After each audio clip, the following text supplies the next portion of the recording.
Сейчас я тут сделаю последнее приготовление.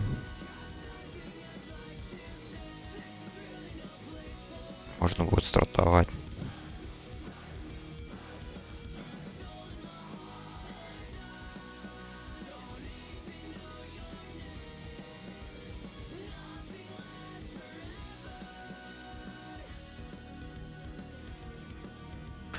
Так.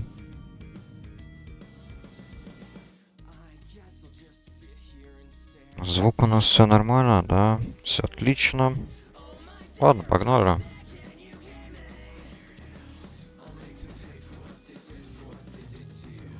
Начнем сразу стартовать тогда. Решил попробовать поиграть за приста. Прокачиваться я буду... Я вот решил прокачиваться, наверное, буду вот в дисциплин ветке. Послушание, я так понимаю, да? Русская локализация. Холли мне вообще не нравится. Я и не планирую в нее вообще, по-моему, вникать. Ну, я так понимаю, что да, это глубокий хил, конечно, все такое, но не знаю. Почему-то все время отталкивает, и я максимум, когда, допустим, играл давным-давно за хила, я максимум, наверное, доходил вот до тир 3 талантов и все. То есть, чтобы... вот, чтобы взять вот этот вот талант, который начинает тебя восстанавливать после получения крит удара, или взять вот эту вот хилку, которая раньше была классовой способностью именно. Для пристов особенная способность, которая была у дворфов и у хуманов. Так, в общем, да, прокачаюсь я через данжен, наверное, в общем, в хила. Хилить буду через дисциплин приста. Потом подумаю остановиться также на 79-м левеле. ШП.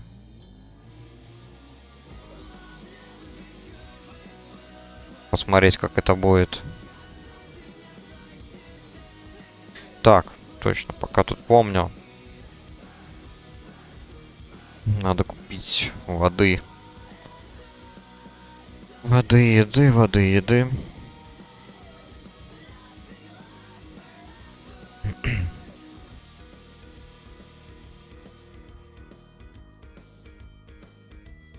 Пока тут сделал небольшую паузу со стримами, успел прокачать вне стрима несколько персонажей. Докачал паладина до 80, я вот не помню уже даже. Или кал ли он на стриме один. Ну, вряд ли, по-моему. Я все-таки с ним занимаюсь чисто фармом и так далее. Он у меня далеко не мейн персонаж. Одел несколько твинков. То есть помимо Фрост ДК, с которым я даже один раз успел сходить на БГ. Ну, скажу так, я ожидал большего. Во-первых, то, что будет больше, гораздо больше народу, или просто такой тайминг был неудачный, то, что сначала было всего лишь пару человек, 2 человека за Альянс, по-моему, 4 или 5 человек у Орды, и только потом через несколько минут добавилось еще несколько людей. Так вот прям кучей зашли. Видимо, как будто еще одна БГ шла в тот же момент. Поэтому, ну, хз, что там было. Это вот первое такое не особо приятное впечатление, то что народу все-таки, оказывается, не так уж и много играет на 79-м, хоть и в открытом мире я видел немало твинков. Далее мы, естественно, проиграли. Правда, по причине не потому, что нас размотали, а просто потому, что у нас не хватило народу, насколько я понял. Или не, по-моему, в нашей команде в итоге добавилось 5 игроков, а вот у Орды так и оставалось 4 вроде бы, я не помню. Но все, что я помню, это то, что мы в итоге их начали давить. И додавили почти до самого кладбища, это вот ущелье Песни Войны. Они успели, пока нас было двое, они успели один флаг захватить. Мы уже насчет флага не парились. Мы просто месились там вот возле их базы. Фармили киллы, короче. Я вот за Фрост ДК, и там еще один охотник был очень хороший одет. Я просто заметил, вот, мне не понравился вот точно третий момент, да, третий момент, то, что я почему-то очень большие надежды возлагал на тот факт, что фулл шмот с аронитовой, плюс те рекомендованные оружия для Фрост ДК, там, я не знаю, тринки, ПВП, ну, тринки я взял инженерные там, да, кольца тоже просто купил. Какие смог по статам самые подходящие, получше. для ДК. Шею тоже. Чанты кое-какие есть там, конечно же. Камни тоже возможно и вставил. То есть, ну, плюс-минус почти полностью заряжен, я бы сказал, да. И вот когда я, конечно, вот зашел на БГ и начал вот сражаться, что-то как-то я очень сильно разочаровался в своем уроне. Мне показалось то, что я просто не наношу никакого урона. По нулям, абсолютно по нулям казалось. Это особенно вот в первые, не знаю, первые пару минут, когда я раз на раз вышел на шамана, на Элем шамана, по-моему, там был Элем. Он буквально меня почти ваншотнул. Это учитывая, что я как Фрост ДК, то есть я не танк. Я Фрост-стойку даже не включал, чтобы увеличить количество ХП. У меня уже было чуть больше 20к ХП. И я даже не вставлял там камни на ХП и так далее. Я это вот, естественно, не специально набирал такое большое количество выносливости. И поэтому вот такое вот тоже третье не особо приятное впечатление. Поэтому пока что я притормозил за ДК и подумал, что все-таки, наверное, оказывается, нужно собирать PvP шмот на 70 левел и прокачивать именно устойчивость. И, наверное, еще каким-то образом больше через камни, наверное, получается. Через камни прокачать пробивание магии. Spell Penetration. Чтобы я смог пробивать магии именно вот основным заклинанием Воющий ветер. То, что я все-таки играю через Frost ДК, который использует Воющий ветер, а не уничтожение. Уничтожение там в таланты даже не прокачивал, ничего. У меня даже на панельке, по-моему, уничтожения нету, я его не использую.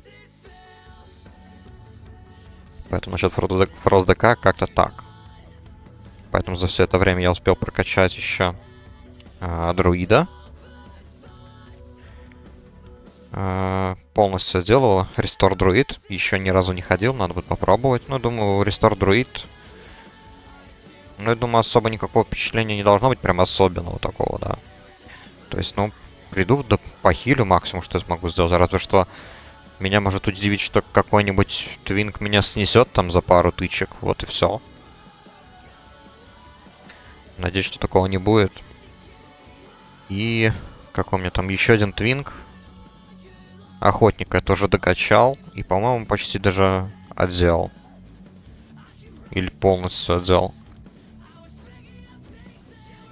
Я вот заметил то, что вроде бы охотника не так сильно одевают в 70-й левел PvP шмотки. Вспомнил, мне осталось ему только ружье выбить из данжа. Чертоги молнии. С Локина надо выбить там ружье. Это, по сути, самое лучшее ружье, которое можно достать. Пока что у меня ружье с инженерного дела я сделал. Тоже неплохое, но нужно получше. Учитывая, что я, кстати, не в ветке стрельба, а мастер зверей. БМ Хант. Приручил в итоге ледяную виверну. Буду рассчитывать на ее замедление постоянное. Поэтому вкратце как-то так. Прокачивал вот паладина, да, это вот то, что были предыдущие стримы по паладину, это тот самый паладин.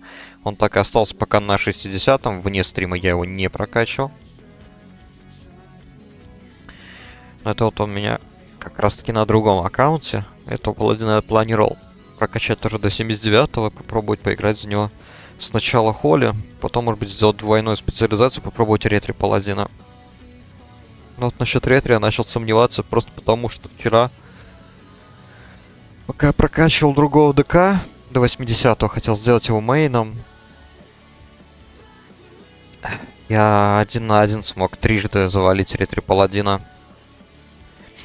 который по ошибке вот прилетал, вот он просто меня выследил на своем быстром летающем маунте, а у меня вообще не было маунта летающего.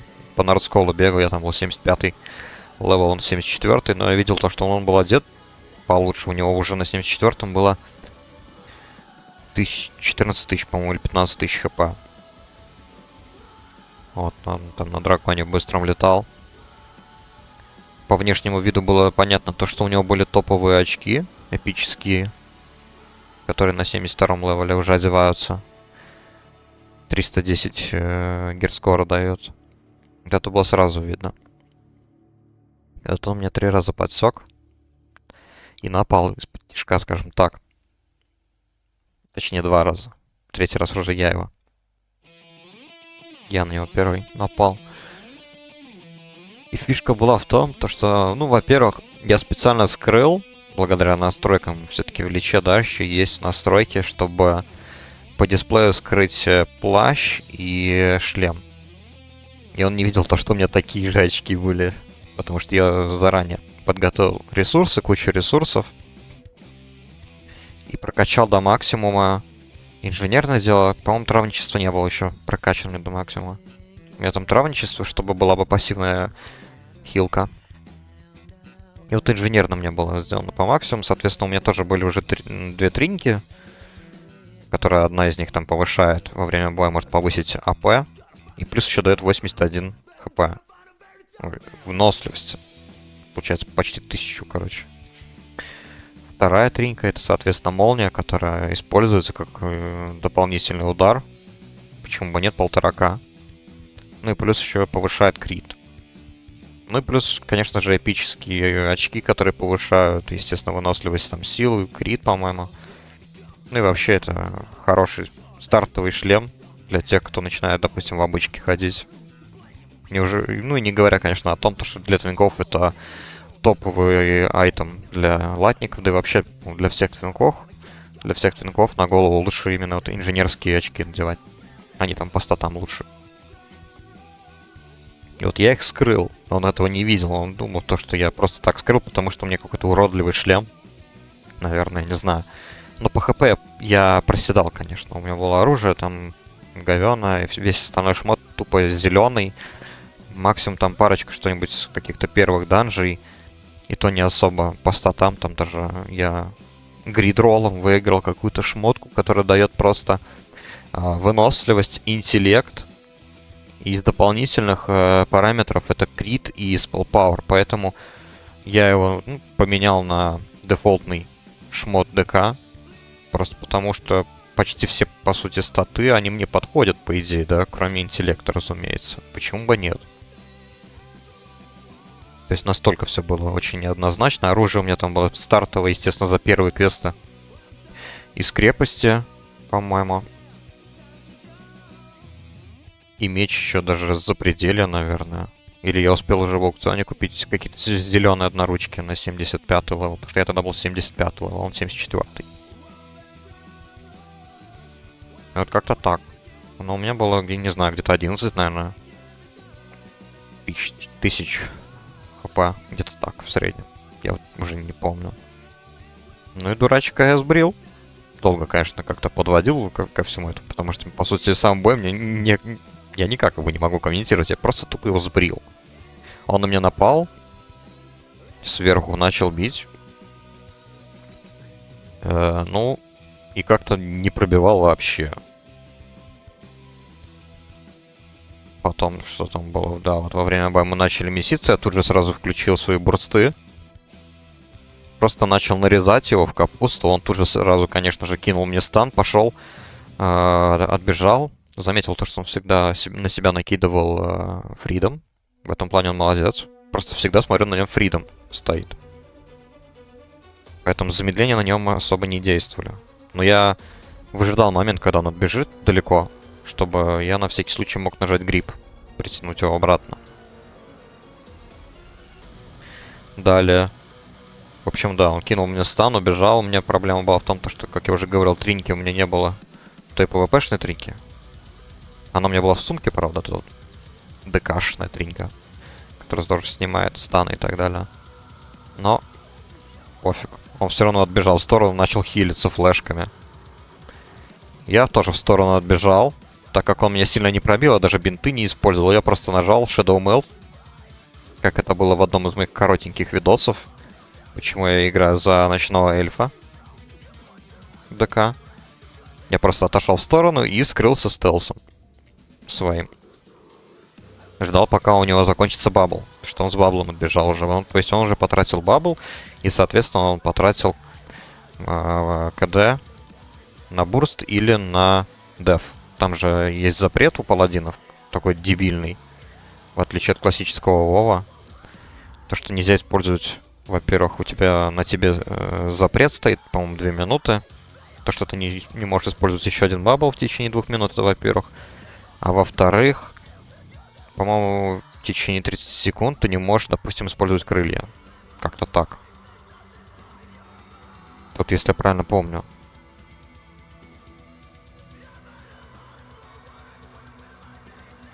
Ну и по сути все.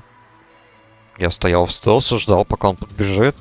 Он, естественно, подбежал в мою сторону, нажал на Consecration, чтобы выбить меня из стелса, но я до этого вышел, потому что я не ждал этого момента. Нафиг мне этого ждать. Просто тупо дожидаться.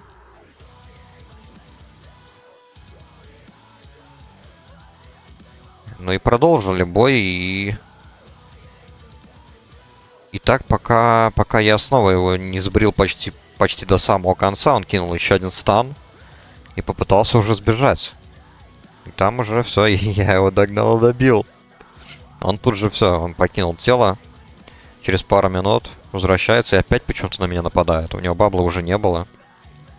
И там бой еще быстрее закончился.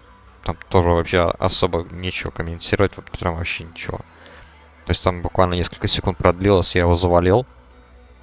Ну и все, с того момента я уже несколько минут его уже не видел. Но он все еще продолжал летать, это все было в Борейской тундре. Между... Борейской тундре, вот, короче... Вот здесь вот. Между развалинами, там, где вот эти вот Калуакские руины, да? Там квесты надо брать у Калуакской этой статуи, у клыкаров. И у одного клыкара там делаешь квесты. Там эти бериловые маги и так далее. И рядом это башня Киринтора с драконами. Вот. Вот на той территории он там летал. Я так понимаю, меня он решил уже больше не трогать. Потом он просто летал и искал цели послабее. И да, он нашел там одного мага, убил его. Я, к сожалению, не подоспел на помощь. Но вовремя добежал до него, пока он там дрался с мобами. И в итоге вот в третий раз это я уже его нашел. И он просто тупо уже не пытался со мной драться. Все, что он смог, это он нажал на нитроускорителя. Я просто за ним добежал. И оставшееся расстояние я уже сократил с помощью гриппа и там добил. Потом, разве что вечером я его встретил в Зулдраке. В Зулдраке он, по сути, тем же самым занимался. Ганкал там слабых игроков. И пользовался тем моментом, то, что там еще ордынец был. Ордынский ДК, 80 левел, 28 КХП, тоже, в принципе, нормально одетый. Я так понимаю, они были в группе, потому что он потом помогал этому паладину на арене Зулдрака. Поэтому, естественно, я, придурок, чувствовал безнаказанность ганкла слабых игроков. Да и ДК тоже сам по себе нападал на всех лоу-левелов. Меня там тоже один раз убил. Пока я пытался Ярогривы элитного тюленя завалить.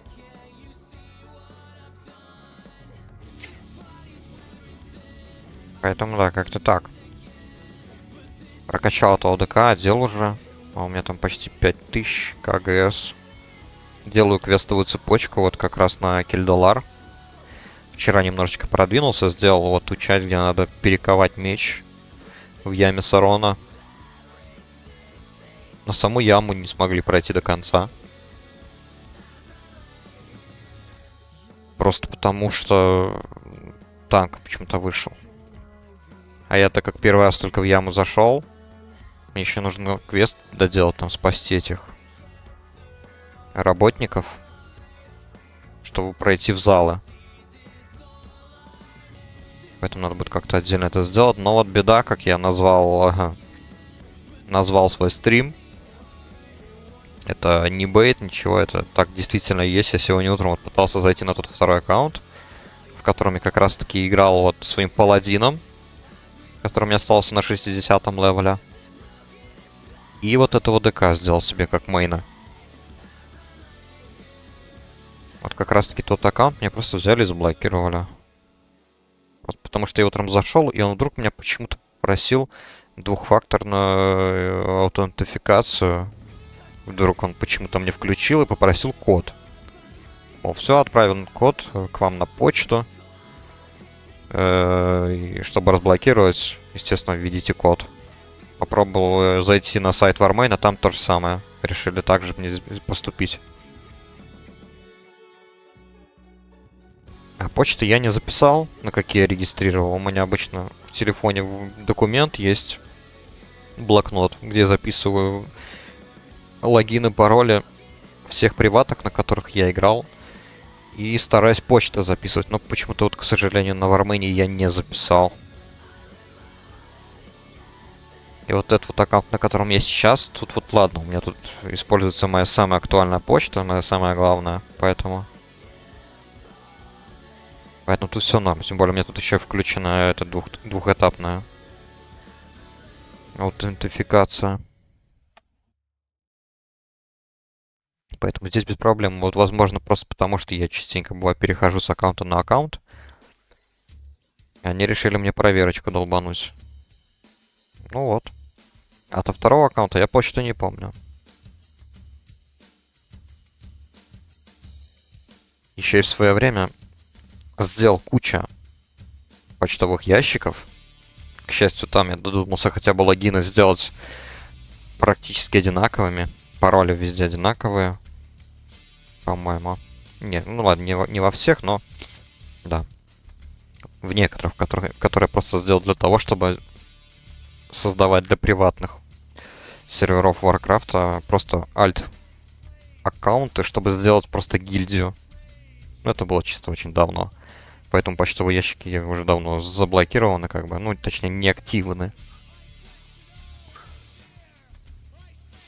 Поэтому ими я и не пользуюсь уже очень давно.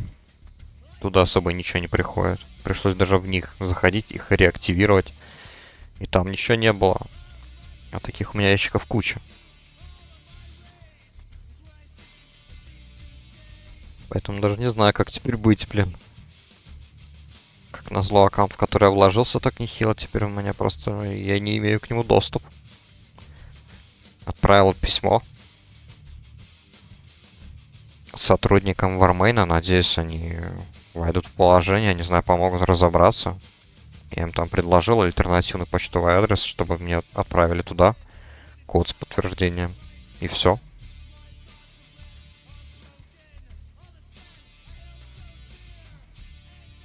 Это пока вообще непонятно, что делать. Фишка еще в том, что если это затянется на очень долго, а точнее где-то год или сколько, то все будет удалено. Персонажи удаляются почему-то.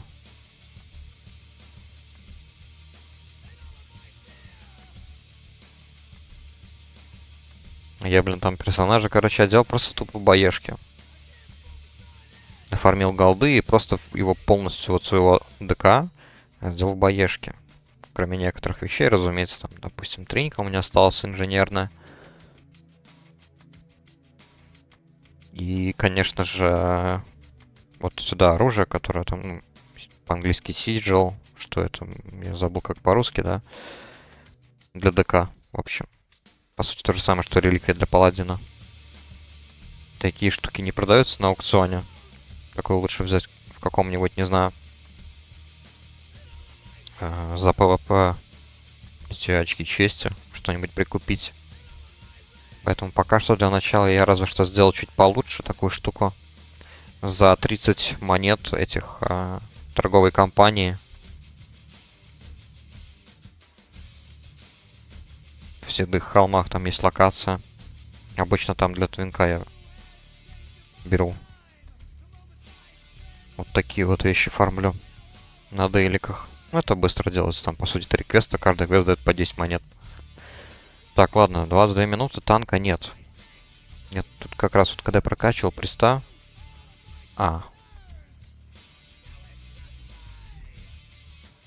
Поздновато уже. Когда только приглашали,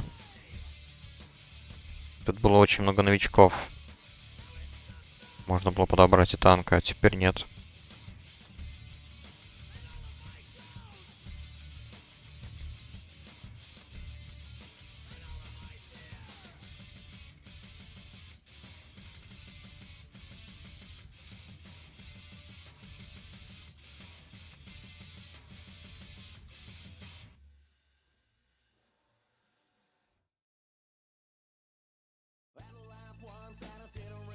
Так, ладно, атакующее заклинание, тогда получается я, наверное, просто уберу в сторону. Прям вообще уберу, я не буду ими пользоваться. Так, Мгм.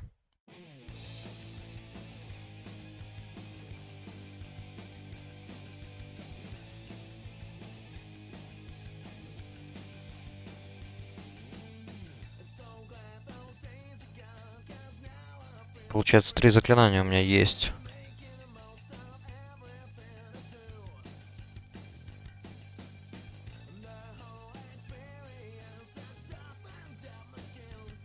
Окей, значит, условная флешка пока что для меня Lesser Heal первого ранга. Потом чуть сильнее второй ранг на двоечке, на троечке у меня ходка. Хорошо, надо будет к этому привыкнуть, потому что я буду часто это менять. На Г у меня будет щит. Хорошо. Атакующий пока вообще в сторону убрал, чтобы они мне не мешались. Так, Join Global.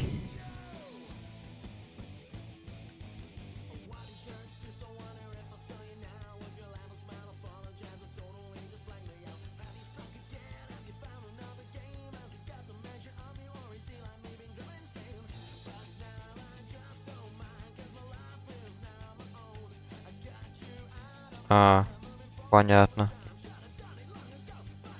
Нельзя писать, пока 19 не будет. Ну, тогда покидаем. И просто ждем.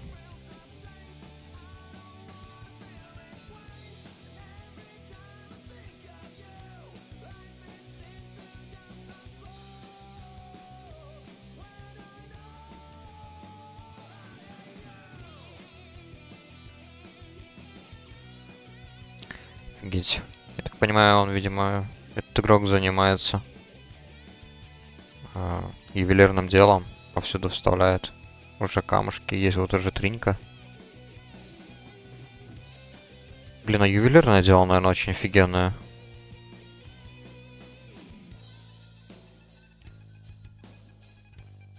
Там тоже и тринки, я смотрю, хорошие бывают. Повсюду камни можно вставлять, тем более какие-то особенные даже.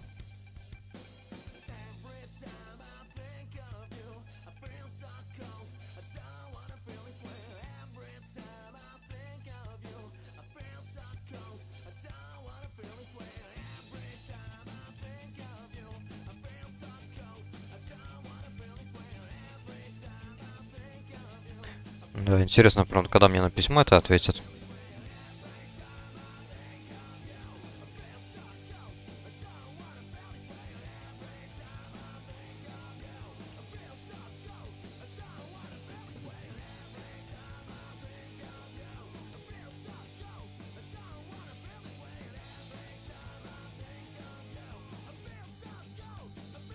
Так, а куда все танки подевались, блин? 15 левел, ребята.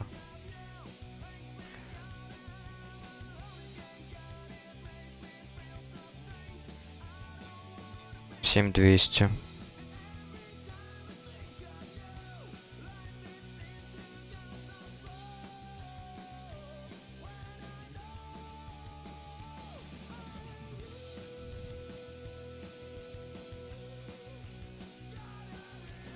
А вообще, во все каналы нельзя говорить.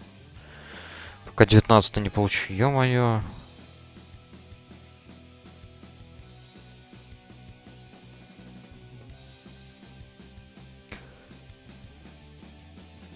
Ну, хоть какие-то развлечения тут в городе есть. Парнишка, я так понимаю, все штуки, которые повышают размер, выпил.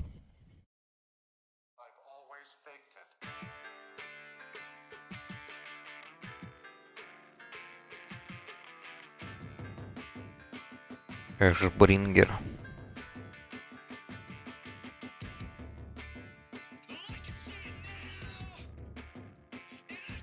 Да, меч, конечно, хороший.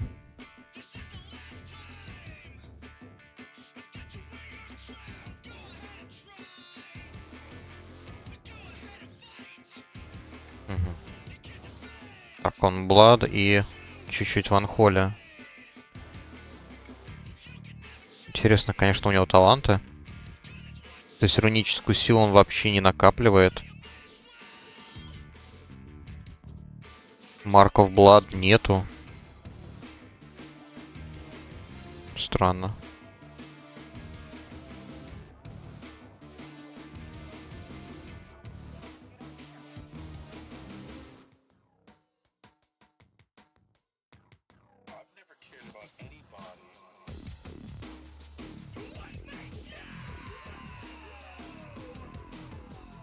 Так, я тут, кстати, уже профессии прокачал максимально насколько смог. На 150, вот у меня даже очки уже зеленые есть. Немножечко шмота подготовил наперед. То есть я заранее уже что-то один раз символически сходил за хай-левел персонажа в данж. Просто выбил там. Точнее, что попалось, то и выбил, короче. Поэтому, по сути, ничего такого особенного. У меня вот даже посох, допустим. Я хотел, на самом деле, оружие какое-нибудь хотя бы выбить, там, не знаю, посох. Вот там есть рарник в мертвых копиях. Brainwashed Noble называется по-английски. Он вне данжа еще находится.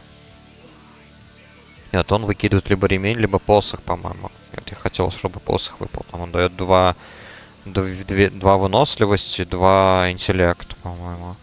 Но чаще всего, вот, к сожалению, вот он. Ремень выпал. Girdle of Nobility. Тот с него выпало.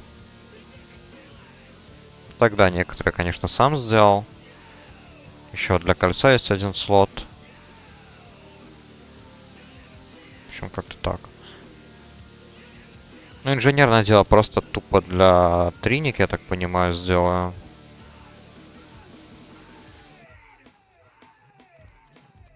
Что там еще для чантов?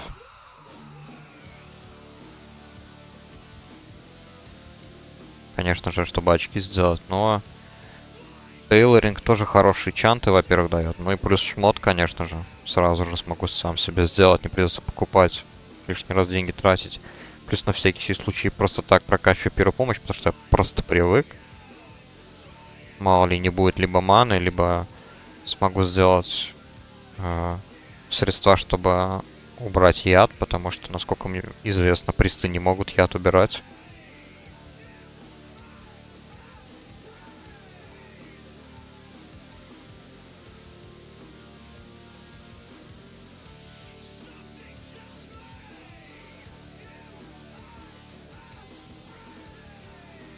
Что-то как-то совсем пока что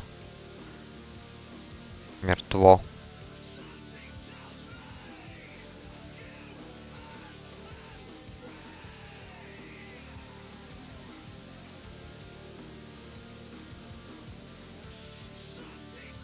Так, ладно, пока тогда в телефоне закрою чат.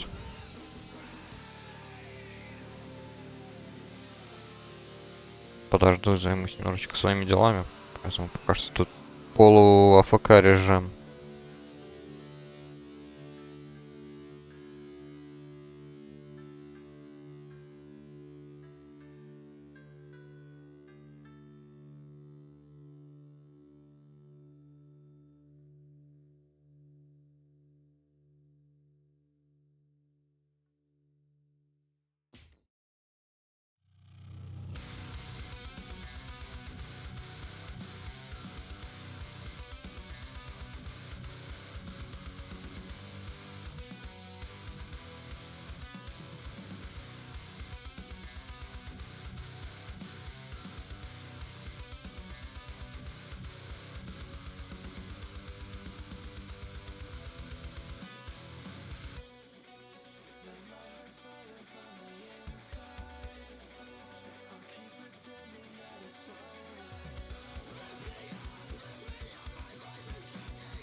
Так, что у нас тут?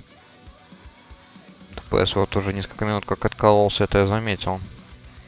Ну, блин, ну танки, вы серьезно? Ну, первый данж, это вообще легко.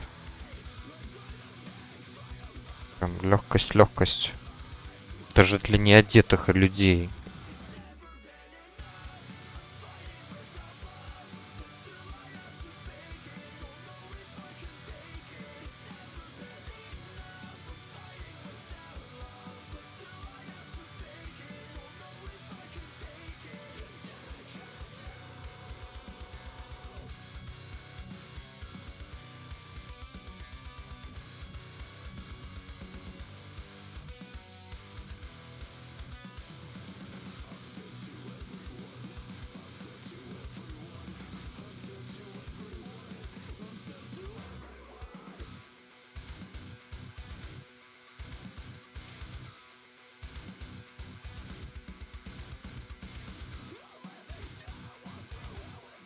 Так, надо мониторить и гильдию тоже.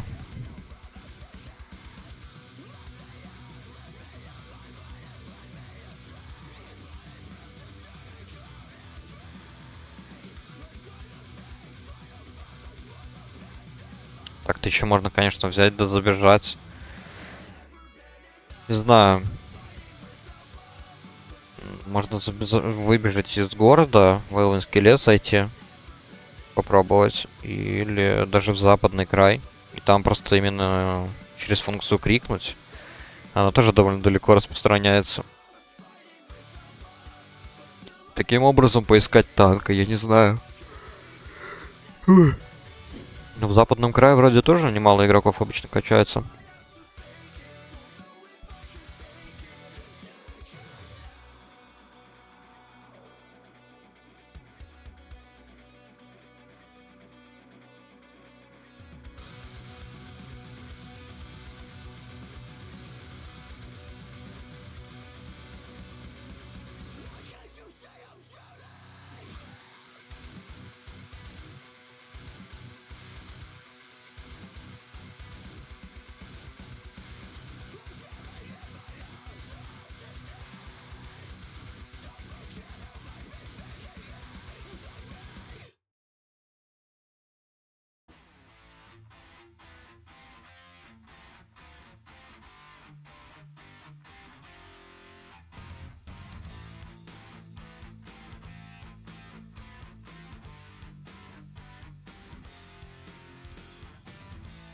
Тут утро вообще никакое. По сути. Я смотрю в целом, кстати. Допустим, вот еще вчера, когда я мог играть на том втором аккаунте, я утром зашел со своего ДК на 80-м левеле и зарегистрировал конкретное подземелье. Это, правда, не было рандомно, конкретно подземелье. Кузня душ.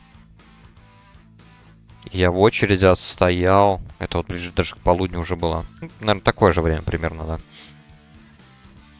Я в очереди отстоял чуть более 2 часов. Чуть более 2 часов. Поначалу где-то минут 40. Первые минут 40, короче, было так. Сначала какое-то время только я был один в очереди, потом постепенно набрались 3 ДПС. Нормально. 3 ДД было. Потом через еще каких-то 40 минут появился танк. И вот он также где-то плюс-минус 40 минут подождал. Все, вышел. То есть так и не появился хил почему-то. В этот раз как раз таки хила не хватало. Я не помню, сколько я подождал. Там было чуть более 2 часов, может быть 2:20, не знаю. Где-то после 12 я просто вышел из игры. Взбесился и вышел. Потом вечером зашел. И получилось кое-как сходить довольно быстро. Пока я летал и исследовал карту, кстати, да. Я утром, пока ждал вот эту 2-часовую очередь, я успел исследовать весь Нордскол, получить на гербовую накидку, кстати.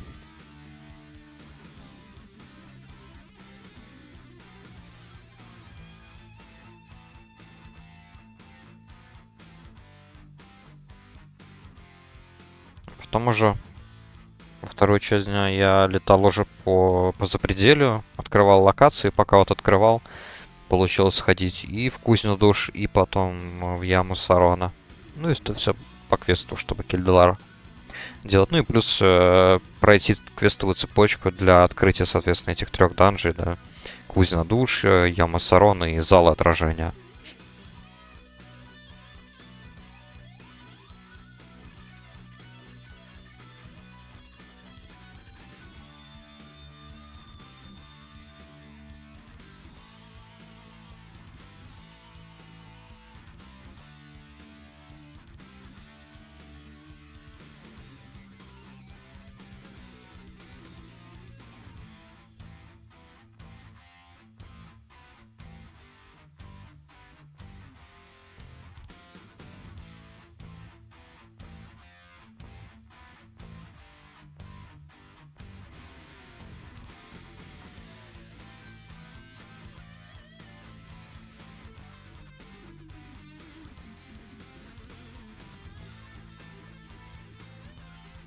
Хоть в целом, кстати,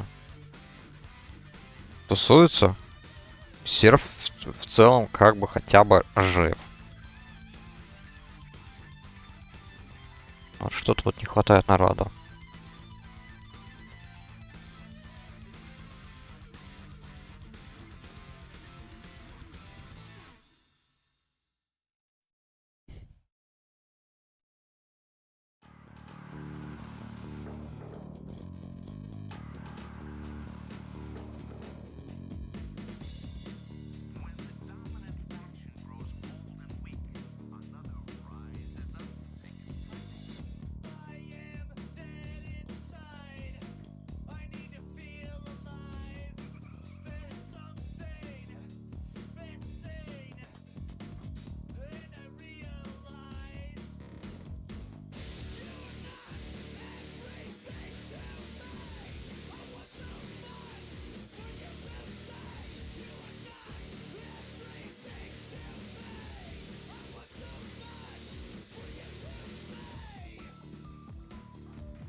Так, что у нас тут гильдия?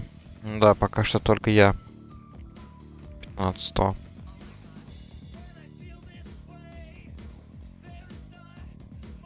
Пока ждем.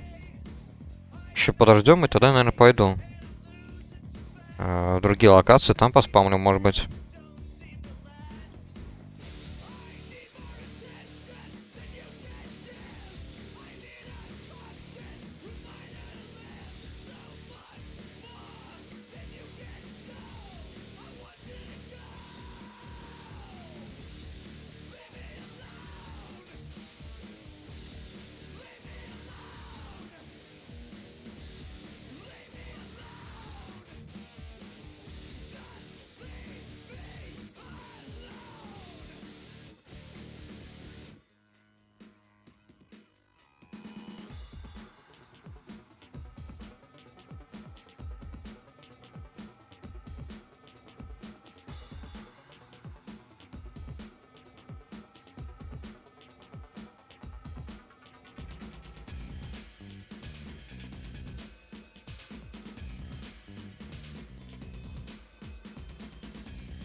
Так, постепенно, смотрю, откалываются.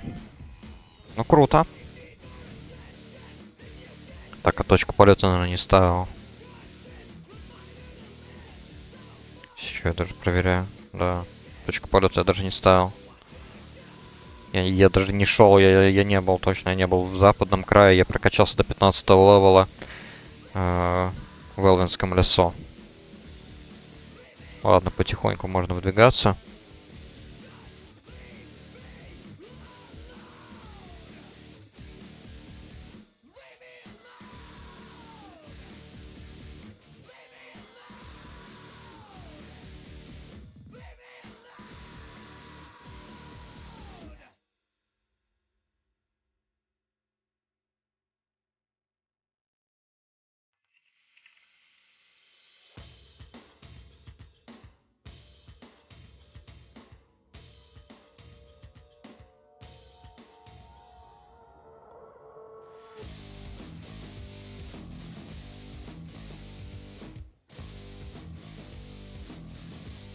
Такс.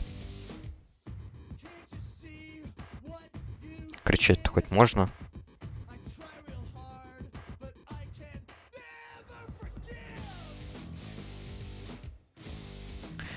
Блин, даже кричать не... И кричать не можно. Вы что, издеваетесь, что ли? У меня на этом аккаунте есть персонаж 80-го левела, есть 79-го. Почему нельзя новеньким персонажам говорить в чате? Так, ну танк появился уже. Сейчас просто одному ДПС надо появиться.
Ну давайте, давайте, 1 ДПС.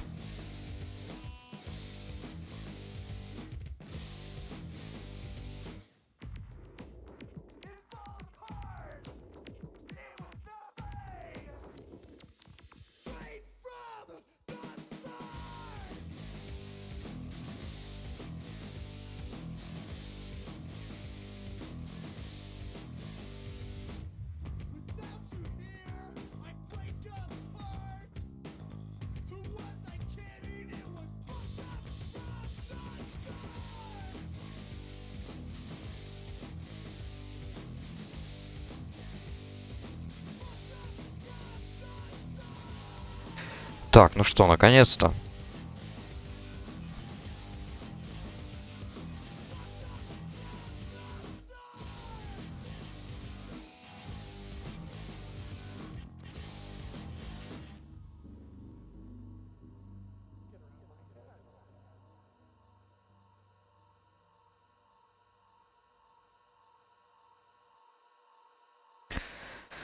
Так, ладно, давайте бафаемся.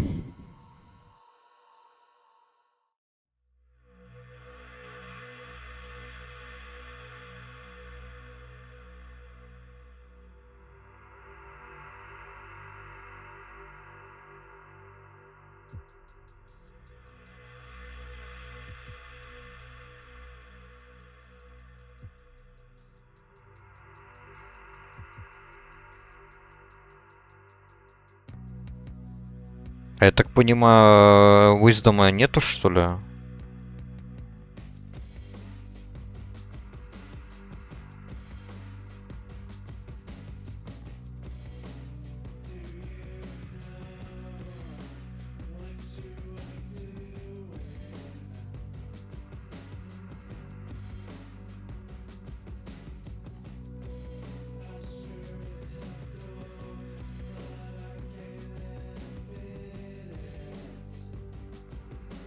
Так, мне бы как-то убрать...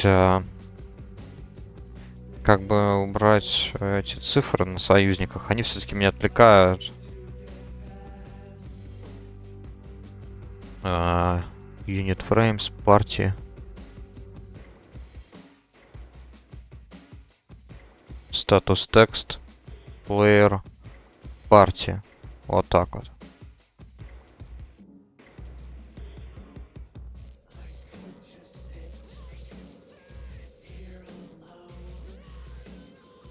Да, у них, видимо, виздома вообще даже нету. Я так понимаю.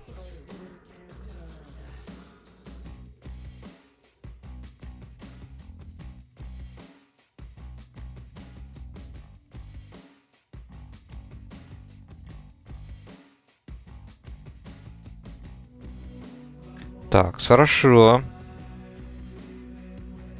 Так, вот дальше я, правда, не знаю, брать ли мне Improved Inner Fire. Потому что я видел в ПВЕ спеки, почему-то они берут его, который просто дает, ну да, увеличенную броню и больше стаков. Или все-таки мне взять вот Марчердом, который будет сокращать это вот прерывание каста.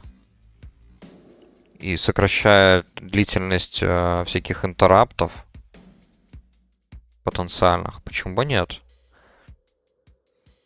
То есть я понимаю, конечно, в ПВЕ они реже будут появляться, но все же. Зачем мне какое-то усиление брони? Дополнительное. Я либо выживу, либо умру. Поэтому, наверное, все-таки возьму вот 2 очка сюда и одно только добавлю в Inner Fire.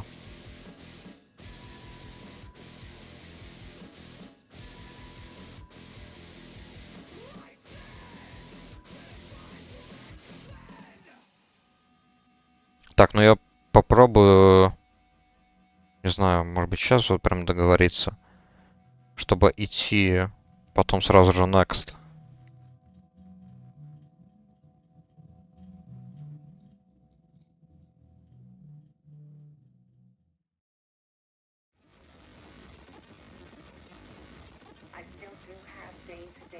Так, ну пока я только ходками хили накладываю щиты. Это не нравится, на самом деле. Ну тут еще и даншен.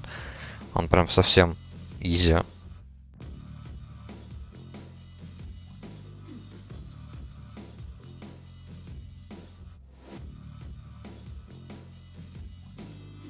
А у танка, наверное, еще этой нету.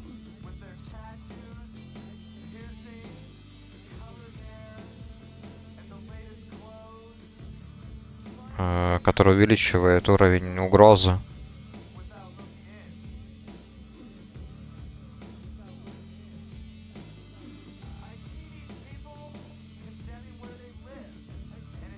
Так. Сейчас, конечно, хреново.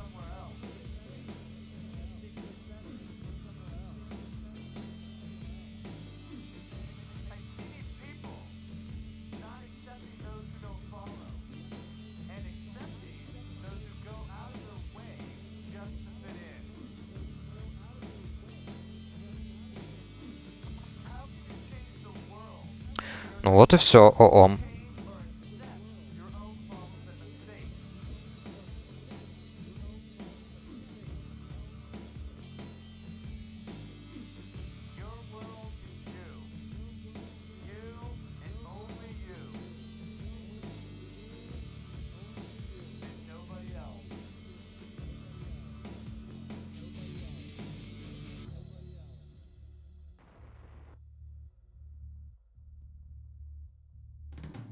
Ну, будет им уроком.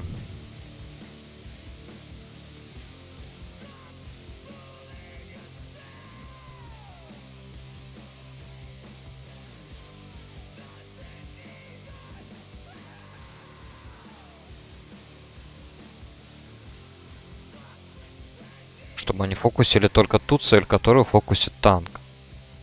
Нихер, блин, сразу убить нескольких.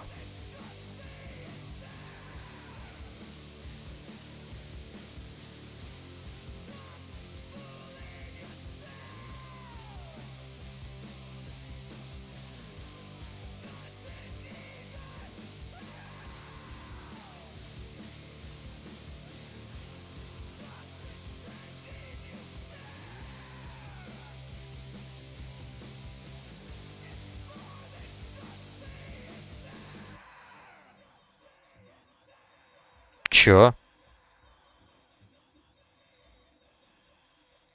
А нафиг он сделал Resurrect Sickness? Чё, дурачок, что ли?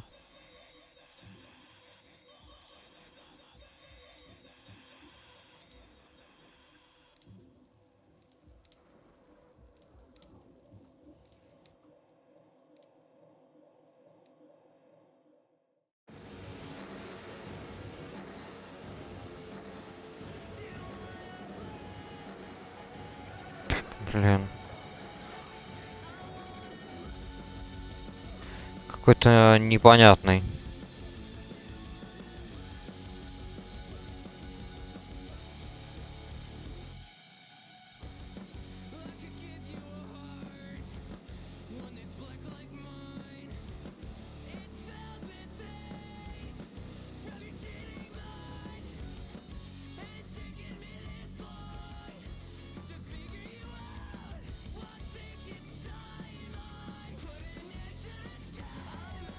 Офигеть, даже без агро ловит.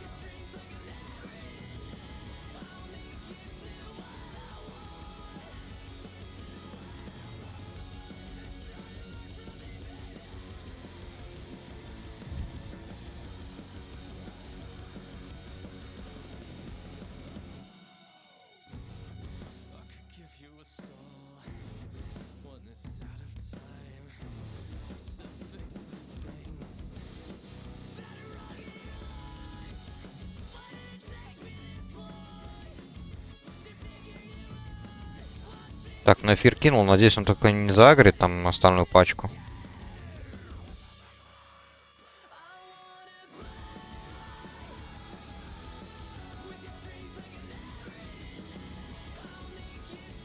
Ладно, погнали. Так, кастовать.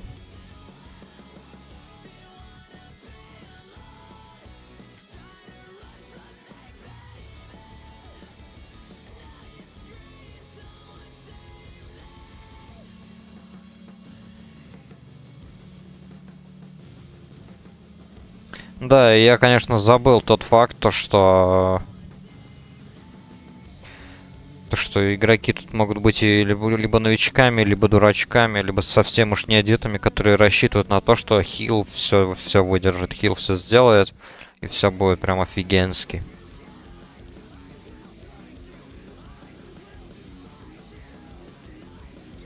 Кстати, а можно вообще вместо Martyrdom взять вот что? Silent Resolve.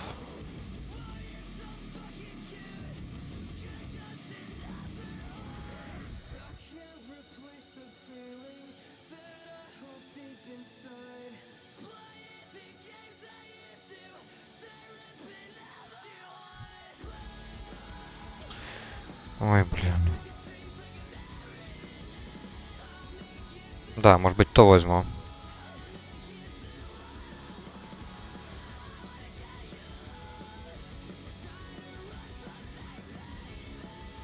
Меньше будет этой вот агро на меня перекидываться.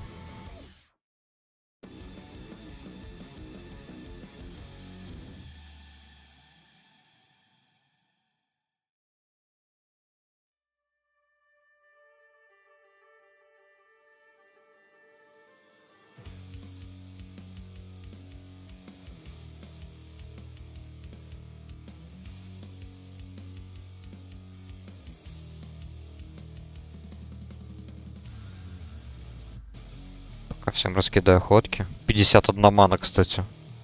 Стоит.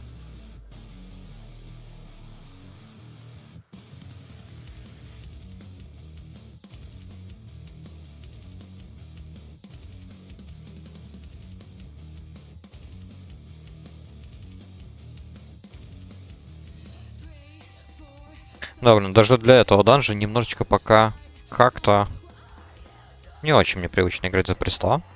Теперь, что я за него вообще давно не играл. И уж тем более не хилил. Я не помню даже, хилил я или нет. Может быть, только в качестве этого вот послушания когда-нибудь там.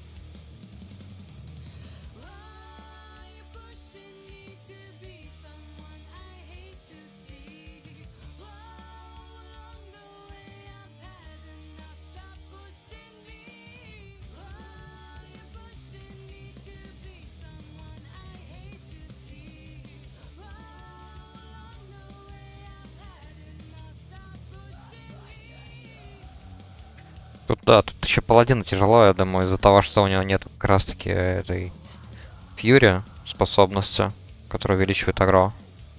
Может быть, из-за этого ему тоже что-то тяжеловато.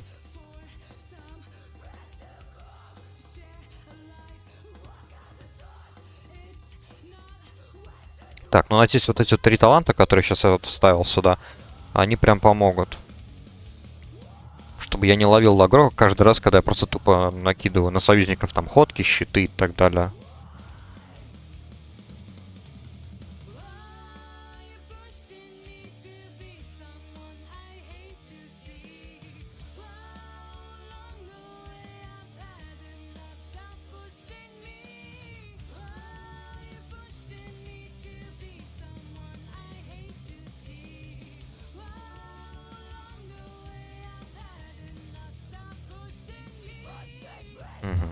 Разбойник нидает такие перчатки.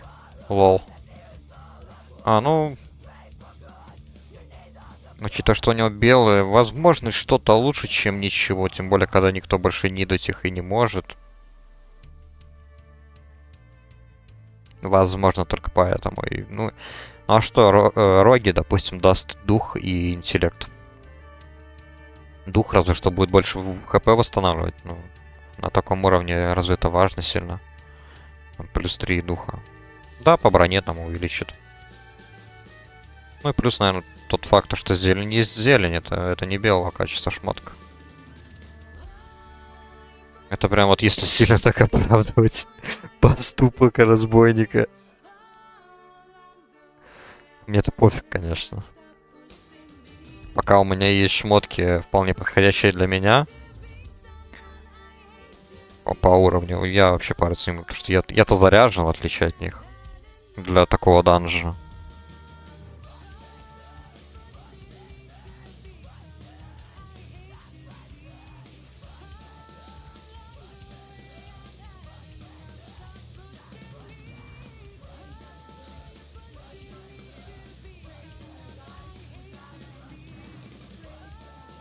Так, ну теперь, кстати, я даже не знаю,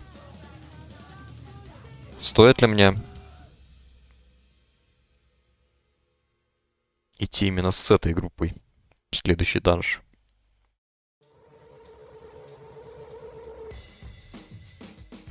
Так, ну вот ходки раскидывают, да, и, конечно, он отбирает процентов почти 80 маны.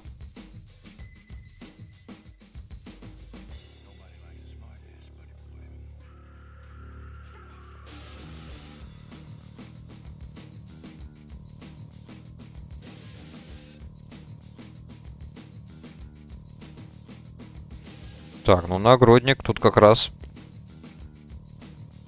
Ну да, и, конечно же, его выигрывает не танк. Лол.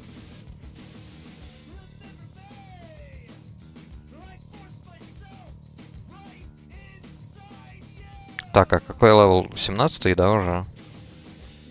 Что мне там? О, точно. Я ж могу новые шмотки надеть. Следующий как раз на 18-м.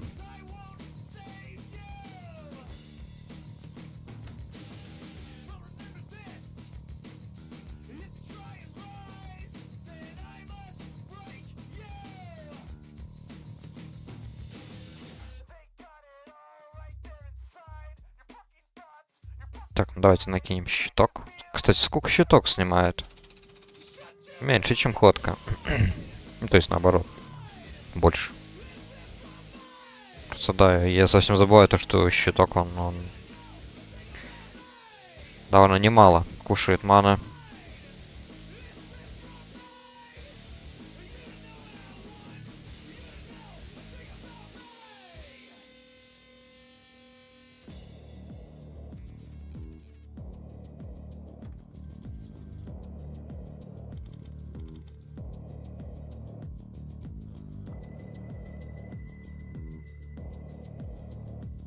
Блин, ну трудно, конечно, выбор. Они, ну, вроде потихоньку начинают.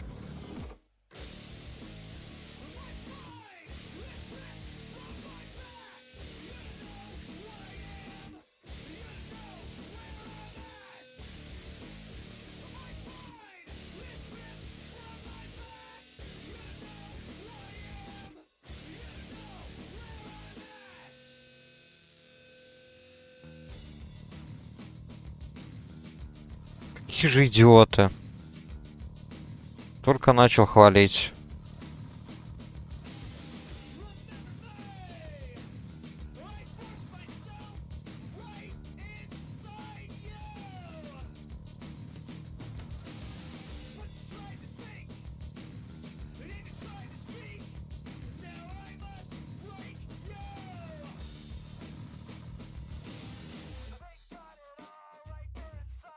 Так, ну давайте сделаем так. Начнем уже палочкой.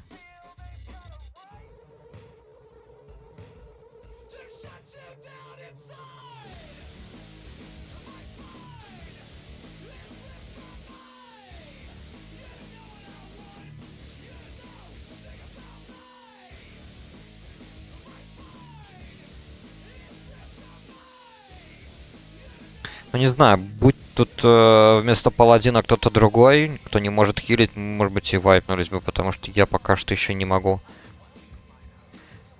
Не могу пока еще привыкнуть к престу. Я от друида не отвык. Потому что там ты просто ходки раскидываешь и кайфуешь. Почти с самого начала причем. Если чутка вот следовать по стопам с хорошим вот шмотом, тогда вот норм. Ты просто раскидываешь ходки. И все отлично тогда происходит.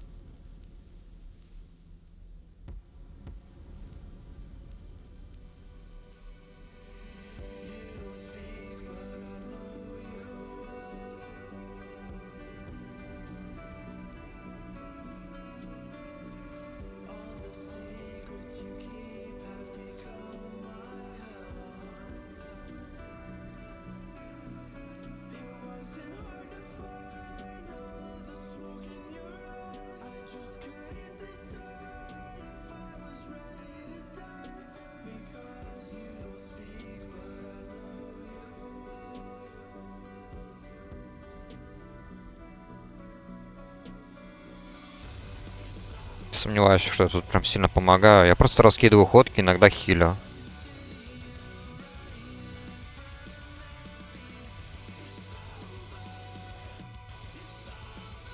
Так, давайте сбросим сразу же агро. И начнем мега-хил.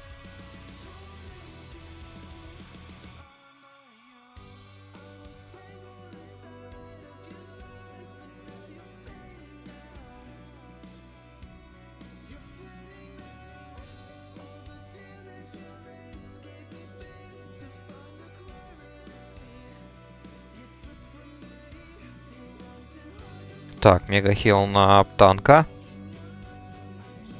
Дропаем ходку на беса.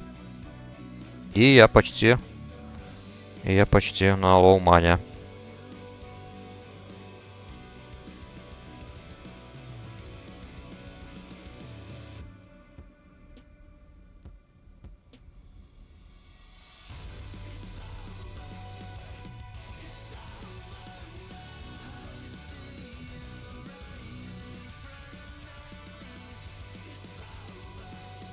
Так, ну нормально, сайт Z.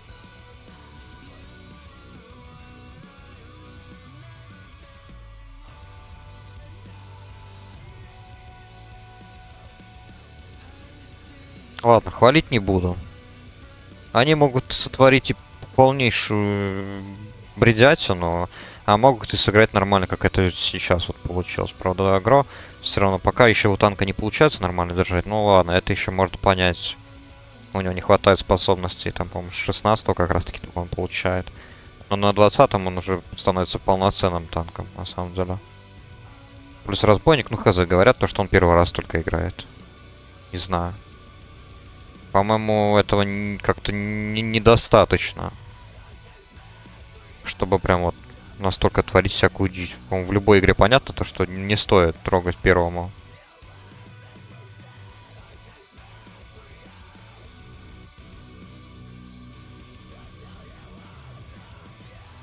Так, ну попробуем, выиграем мы.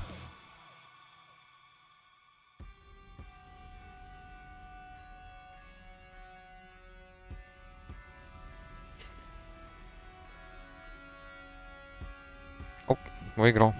Найс.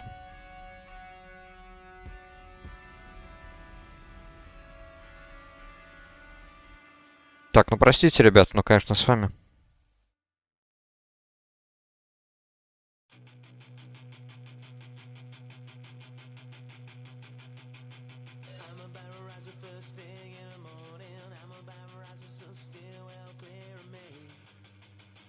С ними я второй раз не пойду. Так, сейчас надо тогда апнуть. Так, это что такое? Ага. Вот это вот я, кстати, играю на... Это что было? Столько лет играю на вот ЛК серверах, я первый раз в жизни вижу то, что у человека и у игрока появилось что-то, что превращает его просто в дерево какое-то. Что это за бред такой? Причем это же не кастомный сервер. Самый обычный сервер. Вау. Ха. Так, ладно, ремешок хороший выпал. Неплохо. Сейчас надо будет прокачать способности. У меня получается сколько? Данжа был 15-м. Окей. Надеюсь, что-то появится хорошее. Скорее бы была бы флешка. Что-то это вот... Хочется просто спамить тупо флешку и...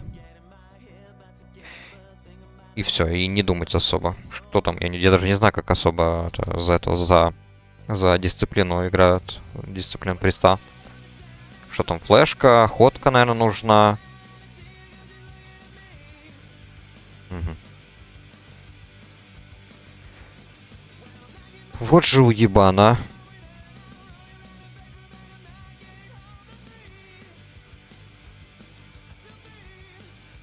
25 хп. Но у моего ДК примерно столько же хп. Не знаю, смог бы я его 1 на 1 взять. И тем более вот как раз таки мой ДК и был на том втором аккаунте, который заблокировали. Ублюдок. Так, камень возвращения. А, у меня как раз камень есть на Златоземье. Отлично. Пойду к тому тренеру.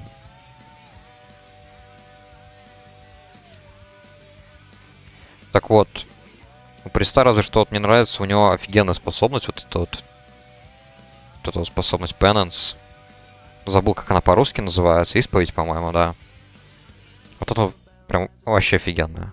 Я знаю то, что еще можно потом символ купить, который дополнительно еще один шарик добавляет. Прям вот офигенное заклинание, может хорошенько отхилить.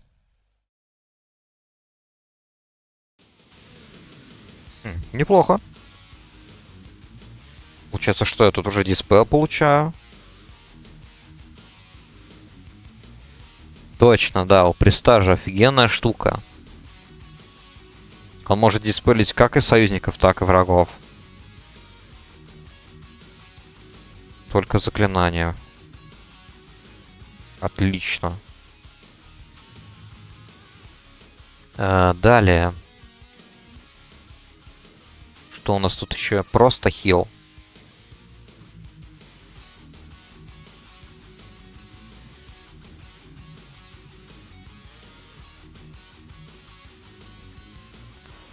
Ну, давайте сделаем так. 2 секунды. А первый ранг вообще уберем. Как-то так. А вот теперь можно и регать. Ну вот, отлично, инстапрок.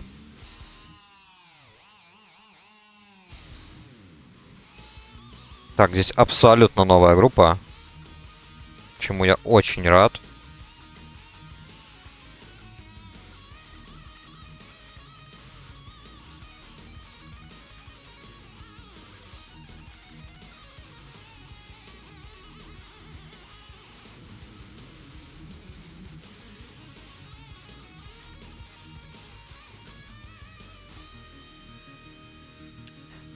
Так, сейчас мы колечко напялим, точно.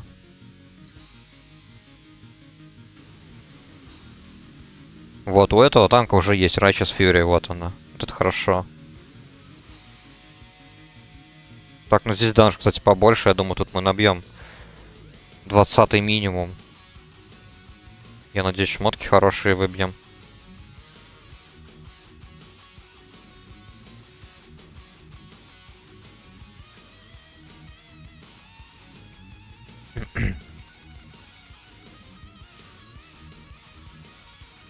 Так, сюда плюс левел уже.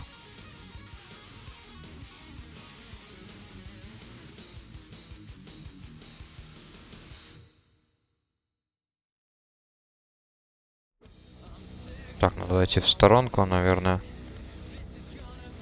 Давайте просто отхилим его разок, посмотрим, насколько это мощно.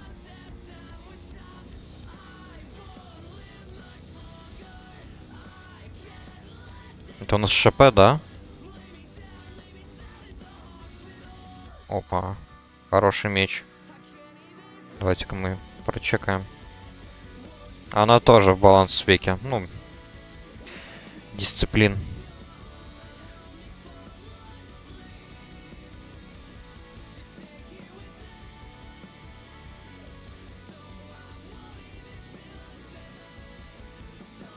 Да, и тут тоже охотник взял, да занидал меч. Ну, хотя у этого уже, я смотрю, тоже неплохие оружия. Как раз таки меч, который у танка, больше подошел бы охотнику. Ну, это очевидно.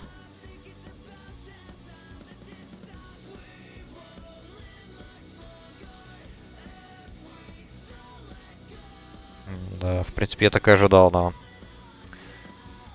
Наш прист вообще не наносит урона.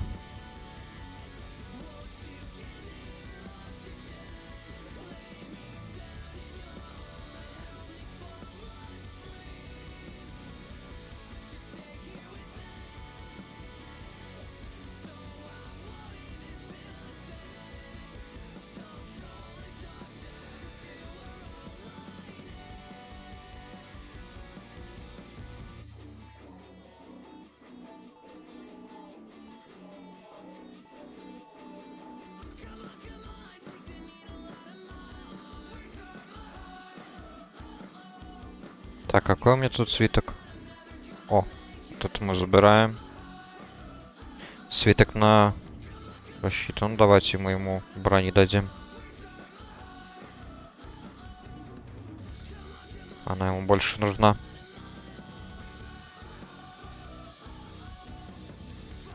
Так, ну приз получил плащ. Ну ладно, пофиг.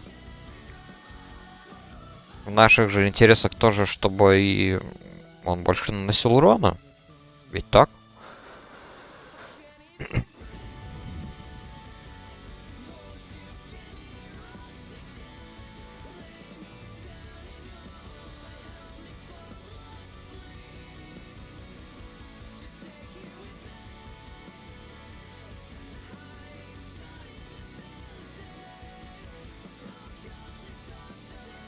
Так, ну потихоньку нормально уже входим в колею Престовскую.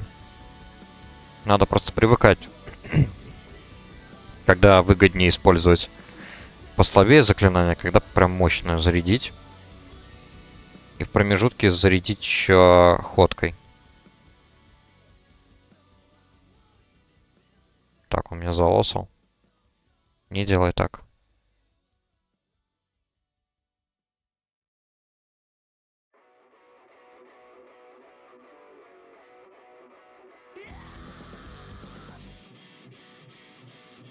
Не знаю, зачем мы сюда пошли.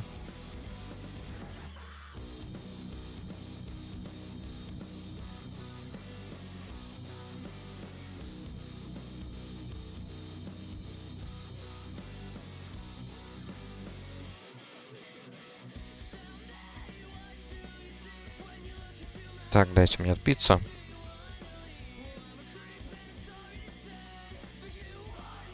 Ну, не дали. Ладно.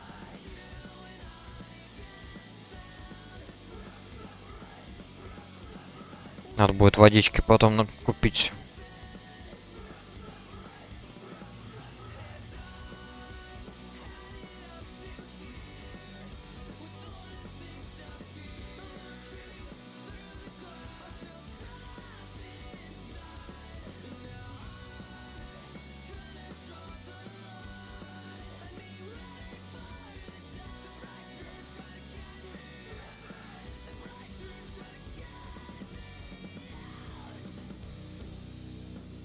А вот в такие моменты, кстати, жаль, я не не на Night Elf, который может просто заволсать все.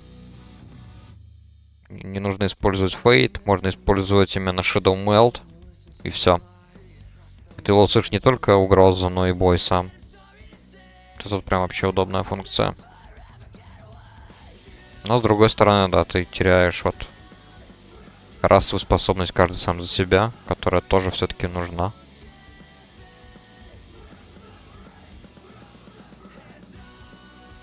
То есть, да, она сейчас никак не проявит меня. Но зато потом пригодится. Все-таки прист особо не должен нигде прятаться.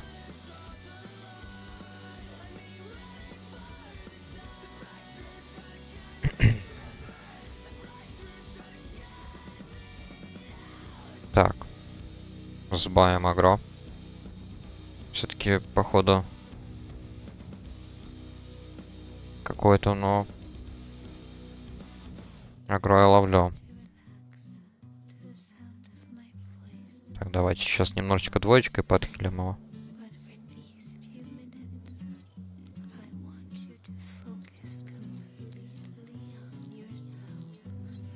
Единицей.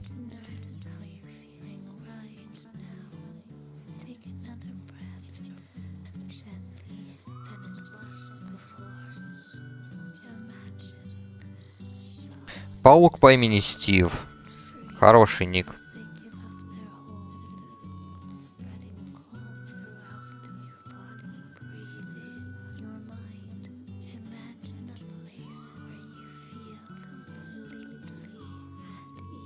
А я смотрю, они совсем не любят смотреть, да? Вот на мой монобар.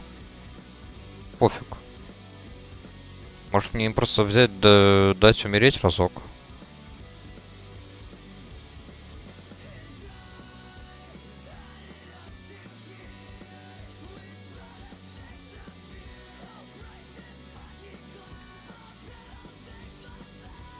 Майнер Йонсон.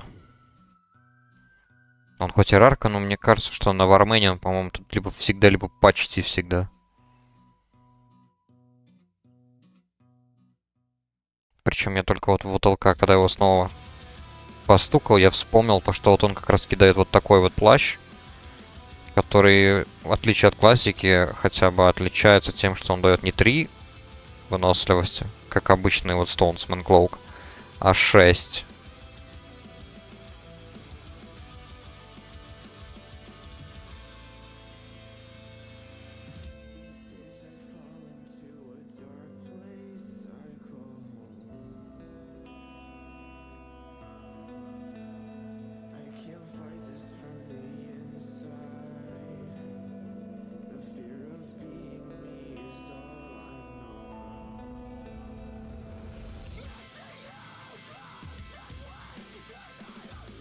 Так, что у нас тут?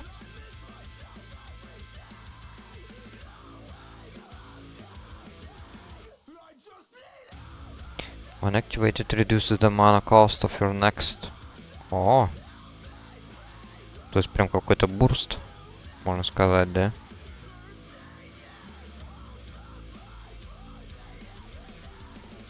Ну, давайте.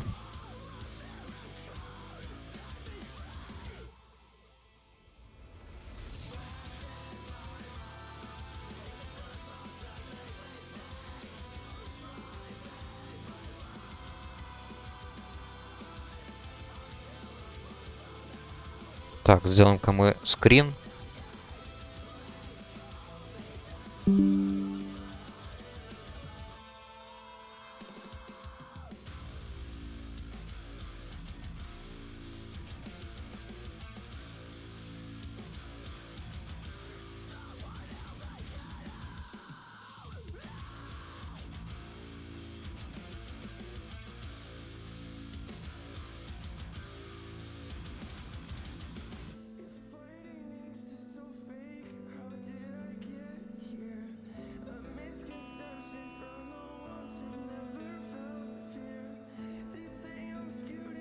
Так, давайте сразу так отхилим.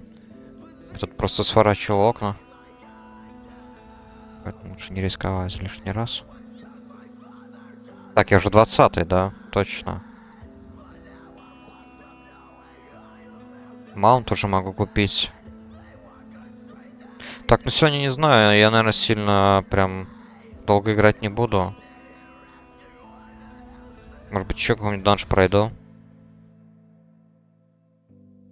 Буду потихоньку набирать обороты. Постараюсь без всяких пауз. Если не будет идеи особо играть там по Варкрафту что-нибудь, то стараюсь играть хоть во что-то, чтобы, я не знаю, постоянно стримы были.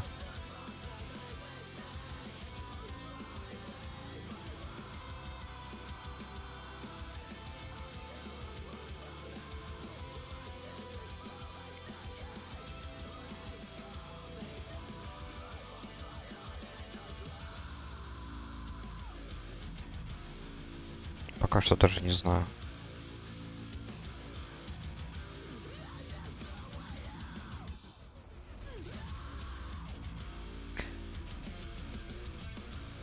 Немножечко просто как-то усталость еще чувствую, да еще думаю, параллельно тут надо вот маунт обучить, профессию снова прокачать там дальше.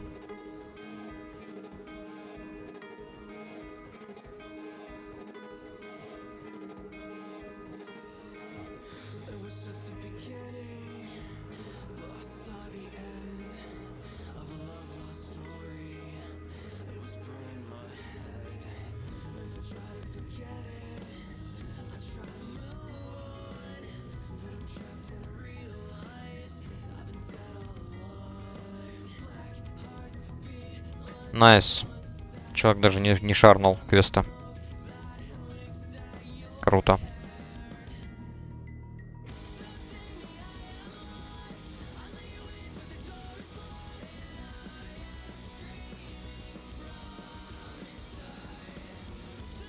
Так, надо будет еще бинды тоже сделать какие-нибудь интересные. Я так понимаю, это да, это у нас не на ГКД способность, поэтому я привяжу. Привяжу ее. Пока что привяжу, наверное, просто к хил, и все.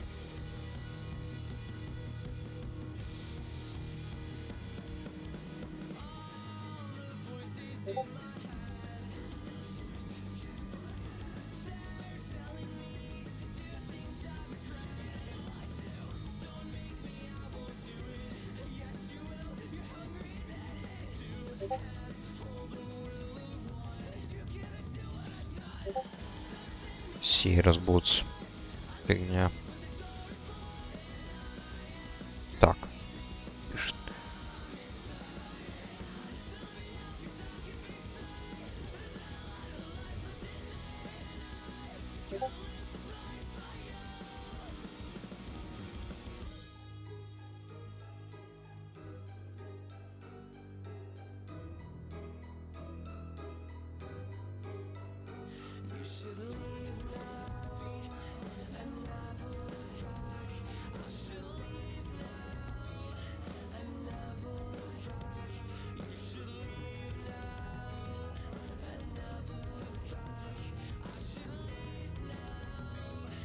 Уговаривают играть за Орду.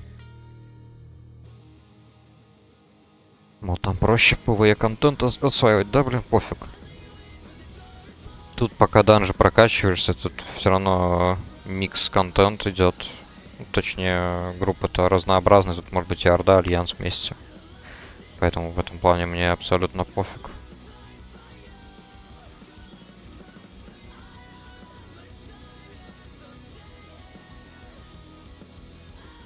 Так, давайте все-таки разрядим четверочкой. А, да.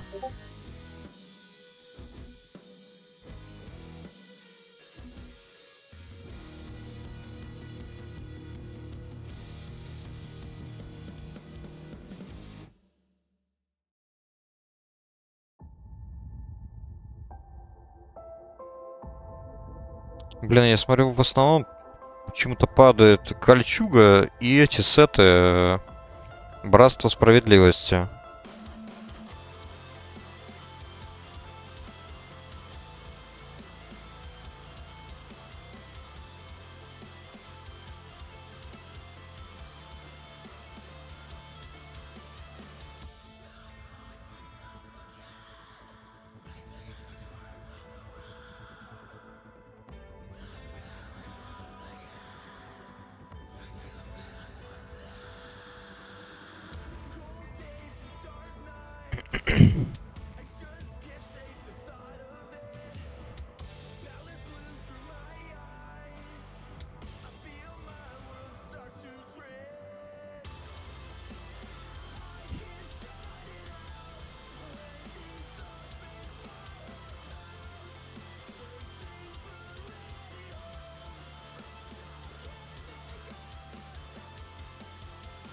Так, вот эта часть, конечно, будет немножечко раздражающая, потому что тут будут еще призываться дроиды, эти всякие, ну, големы. Надеюсь, мы тут не провалимся. Так, ничего такого не выпало, да? Я все еще 20-й, точно. Потом, наверное, стоит сюда оставить очки, потому что пока что мне нужен реген маны. Причем нехилый такой реген маны. Тогда уже продолжим с щитом. Тут вот, ну, 100% нет. Сюда можно вкачать 3 очка. И 2 очка сюда потом. Отлично. Как раз заполним. Вот это прям идеальный расклад пока что идет. Хорошо, что можно вот так вот по ходу дела разобраться.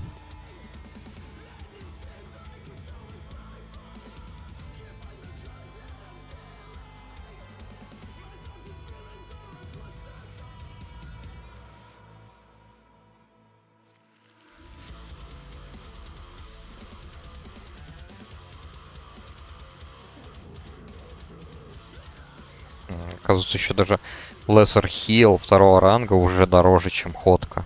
Получается, мне что тоже пока что выгоднее ходки использовать. Тем более, учитывая, что скоро по талантам...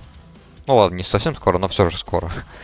На целых 12% инстант каст спеллы будут у меня еще дешевле. Так.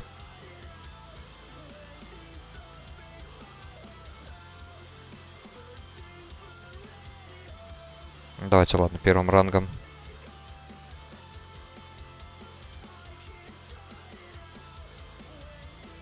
Так, 21. Ставим на реген. Так, хорош.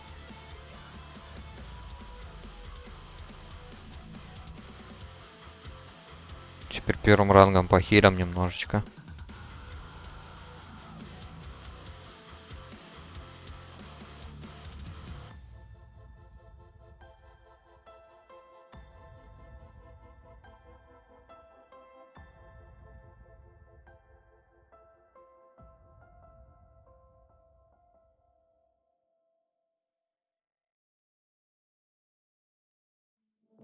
Ну, давайте теперь критом. Посмотрим, сколько. А.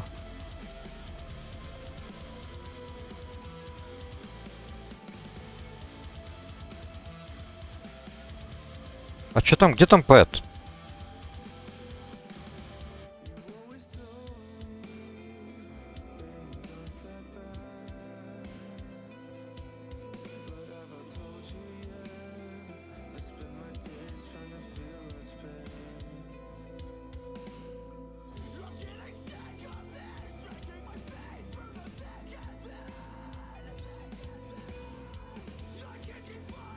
Ну все, тут уже...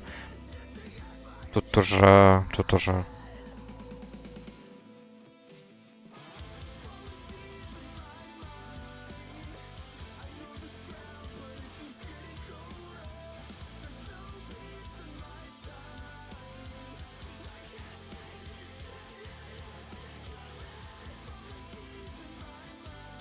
Нормально, нормально. Тут хотя бы группа адекватная.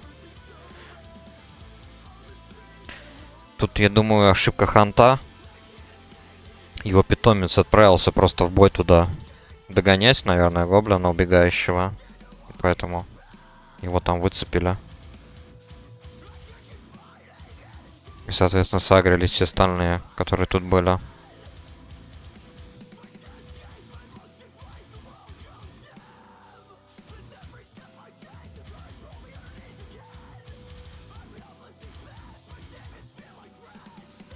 Так. Allow still. Ага, даже пока кастую. Хорошо.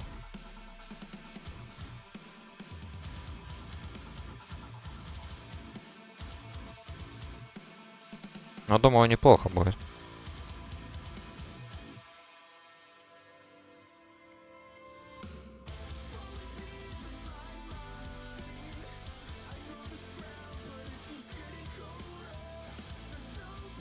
Так, ну сейчас кольцо, кстати, может выпасть неплохое. Правда, его, смотрю, могут видеть, по идее, все. Даже вар, потому что это просто кольцо. Но оно по статам, конечно, подходит только четверым здесь.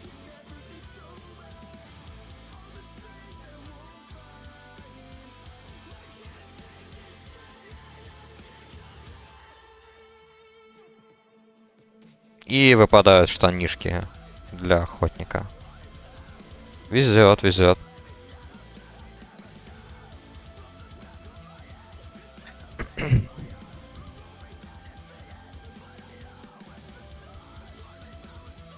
Так, резервный напиток сюда в сторону положу.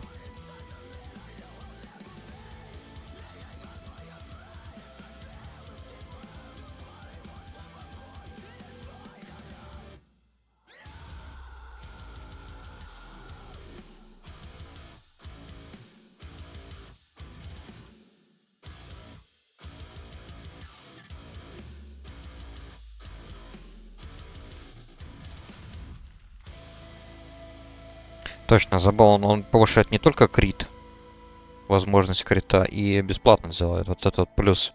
Я выпил всю ману и сделал хотя бы его бесплатно, потому что вот уже второй раз использую, и нету никакого крита, к сожалению. Ну ладно. Чё? Не нужно мне это.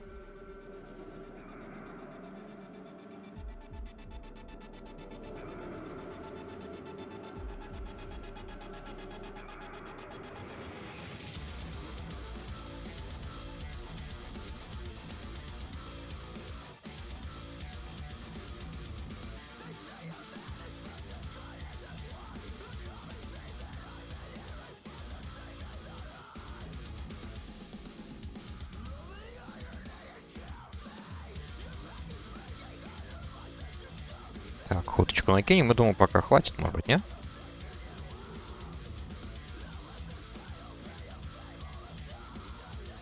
Да, ходочки вполне хватает.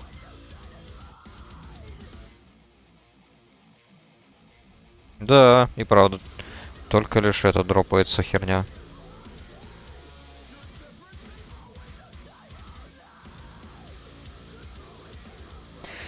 Всякая кольчуга и так далее.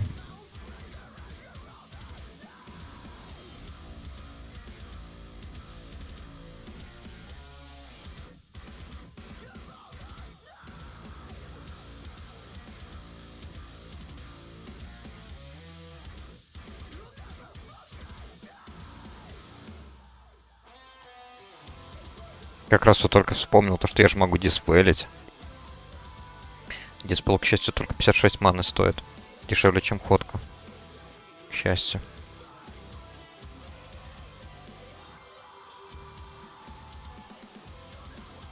Да, все-таки нужно помнить то, что Прист это самый универсальный хил.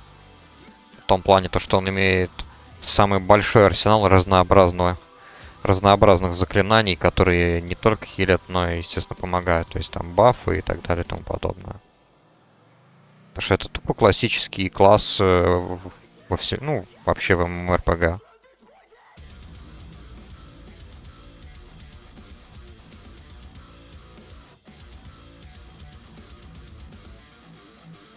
Самый классический целитель.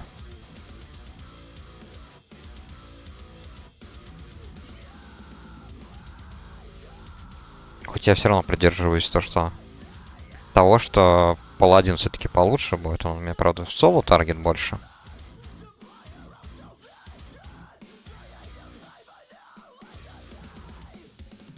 Но ты его хрен убьешь, конечно, в ближнем бою.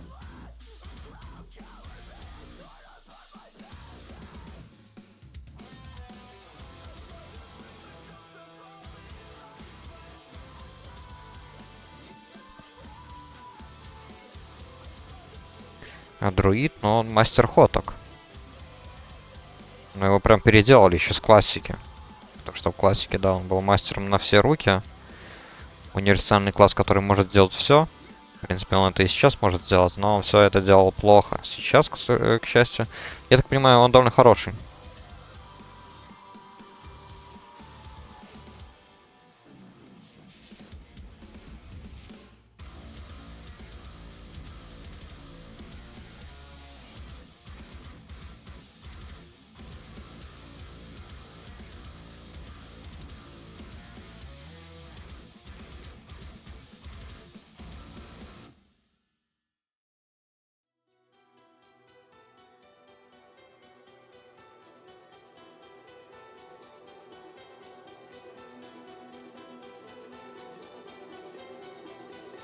Так, я тоже всех ребафну, наверное, на всякий случай.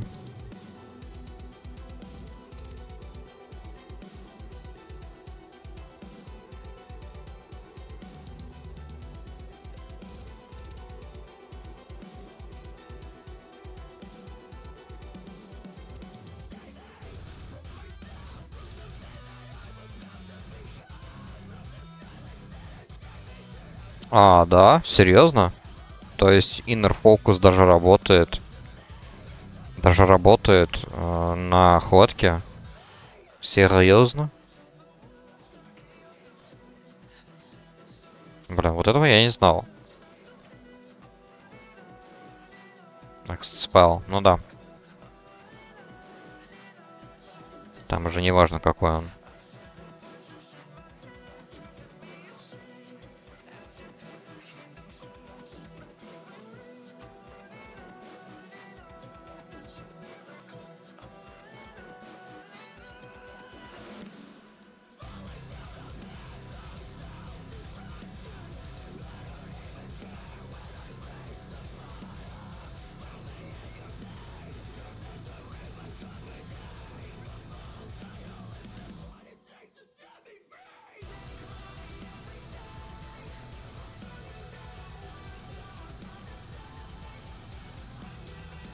А себя, кстати, забыл ребафнуть.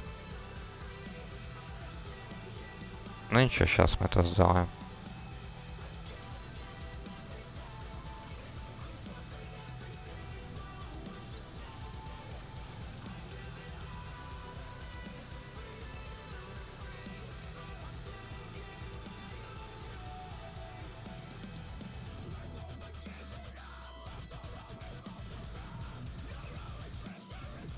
Так, оп, 22 левел.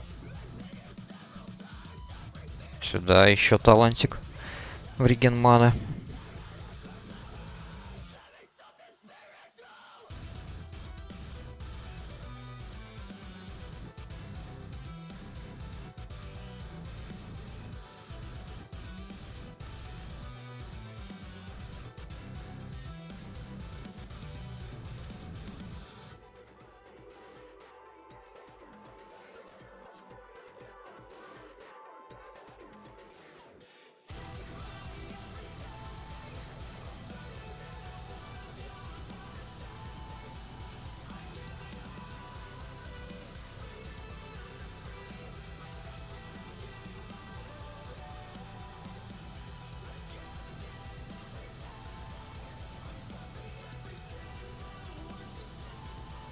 Писал же, сначала адов бейте. Сейчас они от нас будут тыкать. Не, ну если вы сможет затанковать, тогда нормально. Потому что пока что я еще не приседаю. Тем более на нем 2 ходки висят. Прист молодец, подстраховался.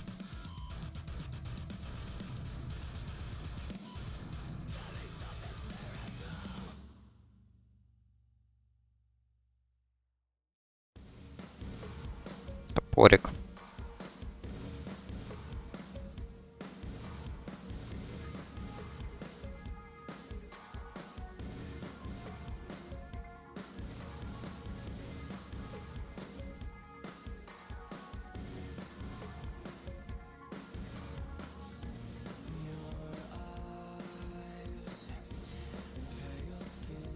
Я бы, конечно, еще мурляка этого протянул бы.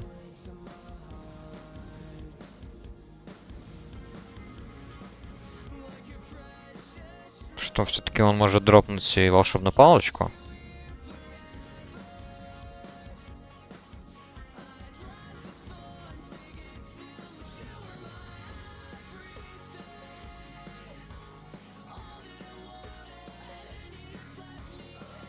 Я так понимаю, он не хочет. Ему-то пофиг. Он же не носит их. Ну да.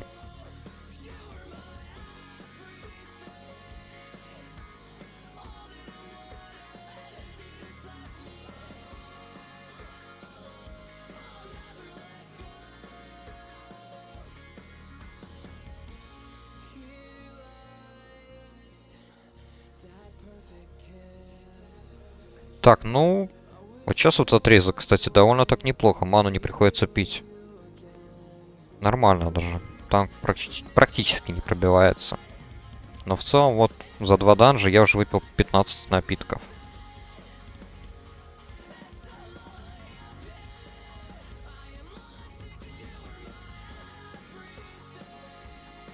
Так, мусор потихонечку уже тут появляется всяческий.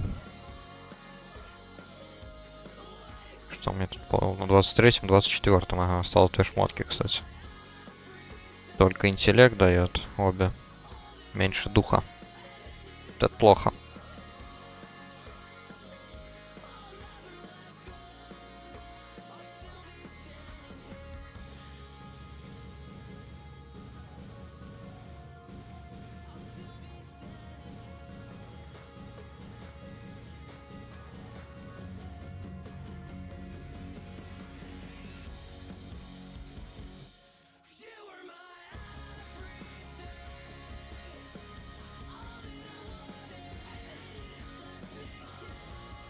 На тебе посохом. Блин, точно, кстати. Может быть, с этого с гоблина выпадет посох. Смогу его выиграть. Может быть.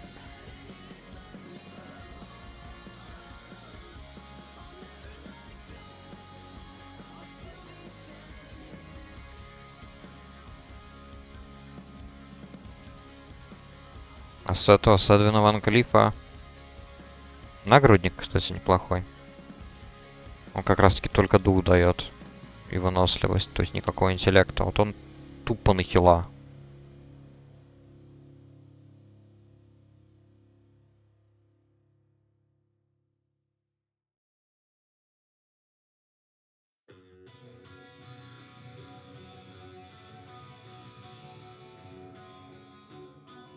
Ружье.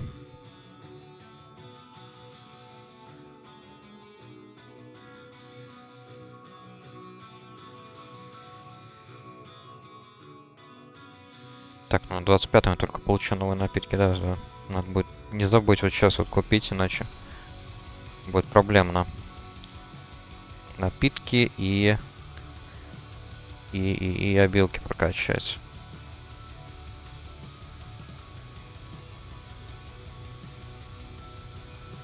Так, босс идет мимо, он сагрится вот таким образом или нет? Ну, это отлично, кстати.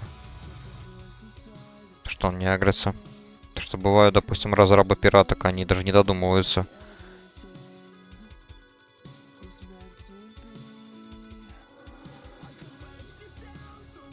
Я не считаю то, что вот эта платформа является как отдельным уже террейном, условно говоря, да? Поэтому он бывает просто проходит и замечает нас.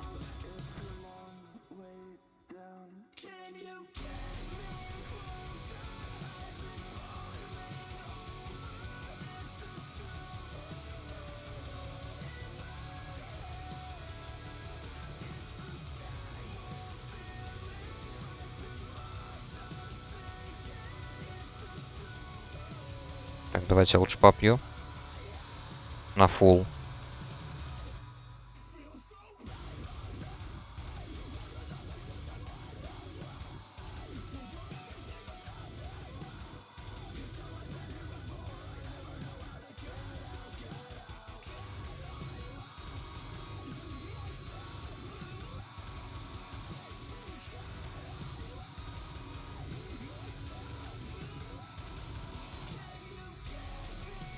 Так, нормально.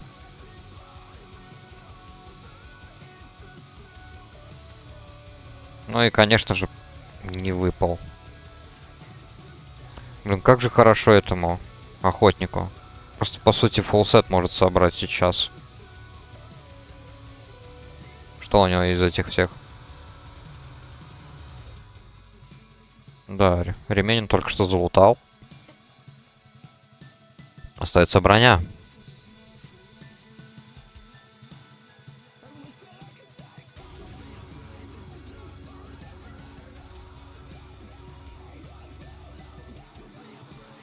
Так, ну пока его ходки держат.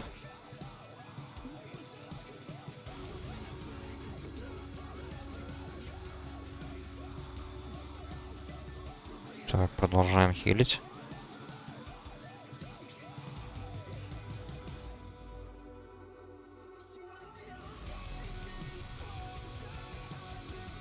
Плащ, конечно же, плащ. Ладно. Жаль, конечно, но что поделать. Письмо.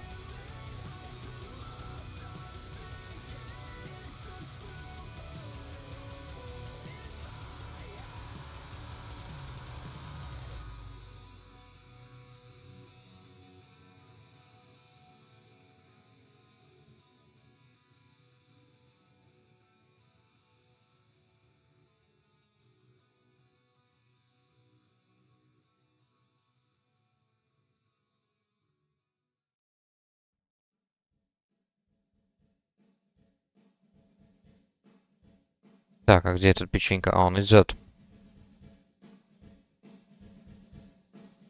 Ладно, все нормально.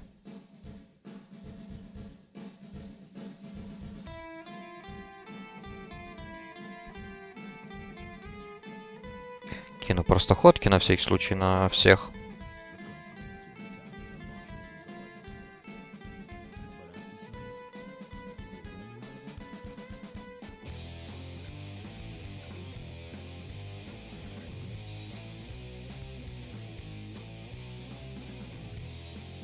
Ну, тут волшебная палочка хотя бы выпала. Ну и золото. Ну, молодец. Нормально. Сойдет. Так. Сейчас тогда обучимся. Ух ты, блин, сколько способностей у приста, ё-моё. Так. Пойдемте за лошадью.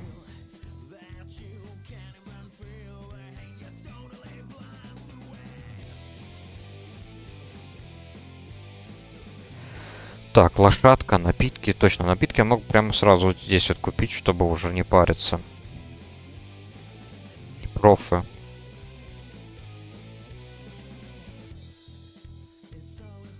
Так. Делаем вот так вот. А, да, арбуз. Он в Штормграде, видимо, только продается. Ну ладно. Хорошо, смотрим, что у нас тут. Первард. То есть это чисто на одного... На одну таргет. Хорошо, тогда куда-нибудь в сторонку. Шекл Undead. Тоже хорошее заклинание на самом деле. Поставим куда-нибудь здесь. Если что, надо будет использовать. Буду использовать. Уже в каких-нибудь данжах, где есть андеда. Далее. Флэш хил наконец-то есть. Так, сколько он стоит? 80 маны. Ну да. Он и эффективнее, и быстрее, и дешевле. Поэтому, конечно. На двоечку поставлю. Холя Нова на 1.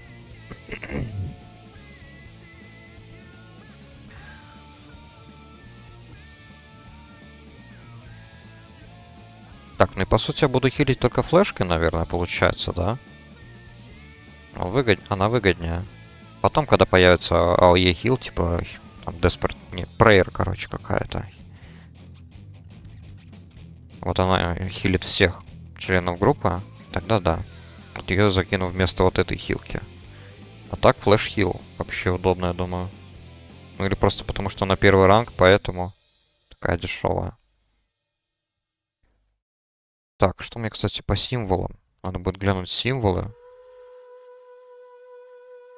Символы в этом, на аукционе. Купить хоть какие-то для старта. Холинова пока что будет на единице. Потом, когда появится Penance, то есть это последний тир заклинания, тогда я его поставлю на единицу. А Холинову я уже перекину на какую-нибудь 5 или 6. Плюс-минус. Ну, 6 нет, вряд ли. Может быть, новая. Не знаю.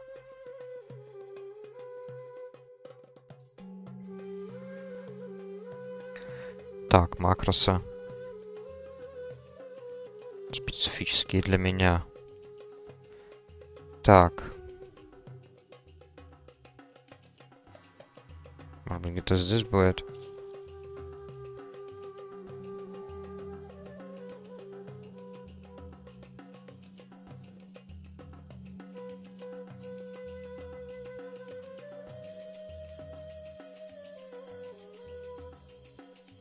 Сейчас бы найти похожую, вот, чисто похожую иконку.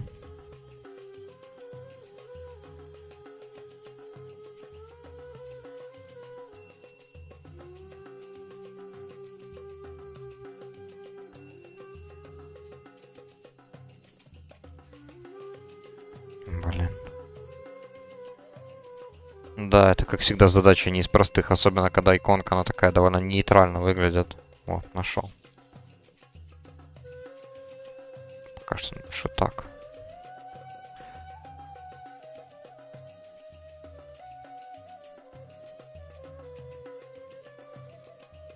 Cast Inner Fire. И пока что кастаем. Каст. Ну, наверное, хил. По крайней мере, пока.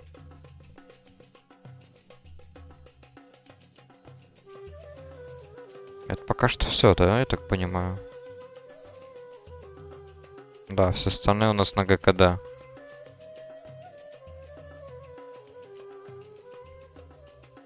Так, надо будет еще сумку освободить. По профам хотя бы поднять просто планку. Чтобы можно было дальше прокачивать.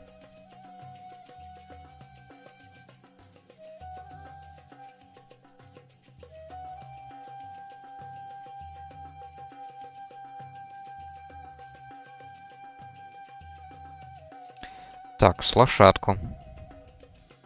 Давайте коричневую тут возьмем, да и все. По лошадям я вообще не спец, мне больше нравятся эльфийские маунты.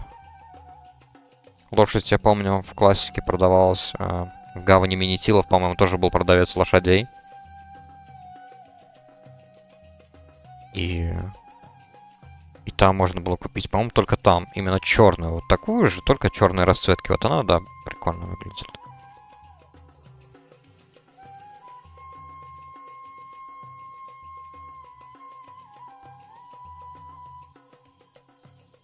Так, ну сейчас вот сделаю самые необходимые шаги. Вот эти вот шаги, которые сказал, да. Так, ну заодно еще и квест тоже сдам.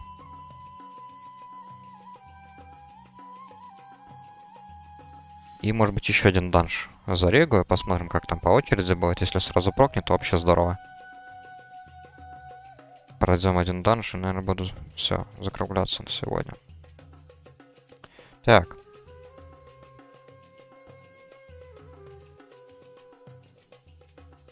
Плащ, конечно. Тотальная хрень. Так, ну с первого данжа хотя бы вот я выиграл наручи. Хоть что-то. Что там, конечно, такое себе. Ну, данж, конечно, это прям самый-самый первый данж, который можно пойти. Он спел пауэр хотя бы дает. Наручи эти. Так, ну ремень зато.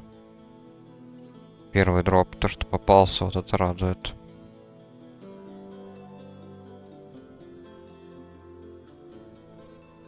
Так, ну и камень возвращения надо поставить на Штормград. Заодно. Надо было, наверное, сразу оттуда использовать камень возвращения в Златоземье, чтобы не пришлось бегать так далеко. Ну уже ладно, нет смысла. Тут всякую хрень тоже продать. Вроде бы больше ничего такого полезного не было тут. Не, ткань можно разве что оставить. Хотя мне надо уже, наверное... Да, у меня уже... Шелк. Ну, шелк у меня в банке там есть. Поэтому, да, наверное, все вот это вот продам. Никаких оффхендов у меня тут нету. Посохов тоже нету, к сожалению. Ну, ладно.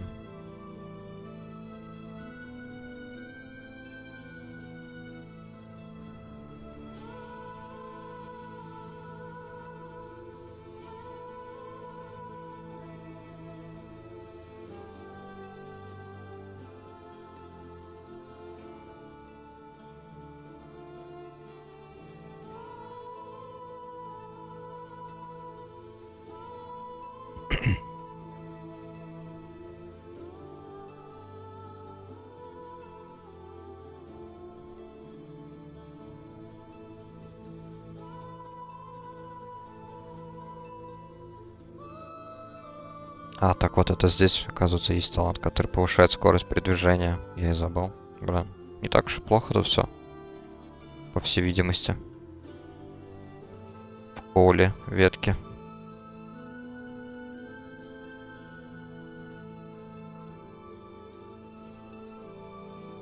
Единственное, что мне нравится, то что вот после смерти прист превращается в ангела вот этого.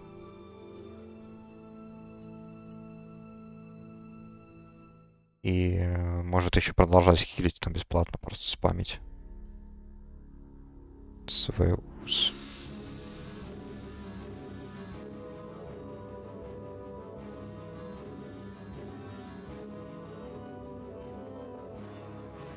Малганис. Так.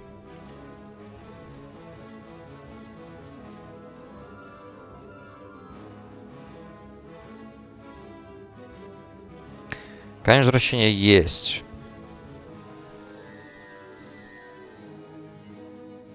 А, точно, сразу можно арбузиков взять. Тут совсем все чуть-чуть. Получается, ну, десяточек возьмем. Тогда сразу можно и здесь весь этот мусор продать. Тогда и молоко тоже в сторону.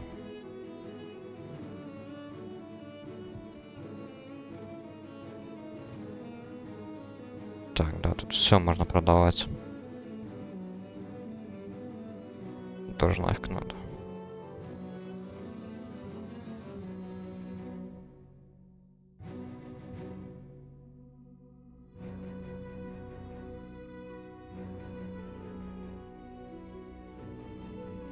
Так, профессии, да? Что там остается? Тейлоринг.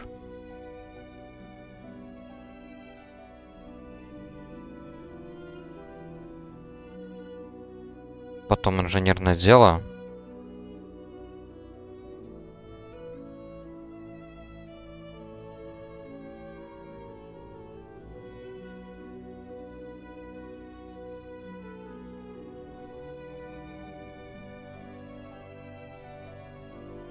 Так, по дороге можно забежать в эту кафедральный собор. Там сдать письмо. Просто на всякий случай, если попаду сейчас в тюрьму, в данж в тюрьму, можно будет сделать по цепочке тогда уже все, что нужно. Квестовую цепочку на кольцо. Но это просто если мало ли получится. Если нет, то нет, уже не важно. Все равно быстро здесь прокачиваешься, и это кольцо не играет такой большой роли, допустим, как, я не знаю, если ты хочешь сделать твинка 19 левела, или ты играешь на каком-нибудь Turtle тогда да, другое дело. Тогда это прям квест, который, ну, must have.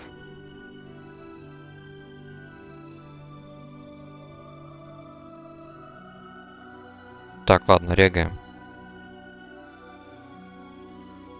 Угу. 36 секунд, чтобы добежать до мастера. Инженерного дела.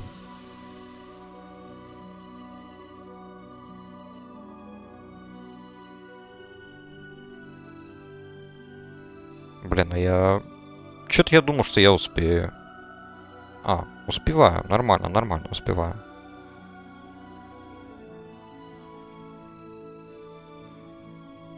Погнали.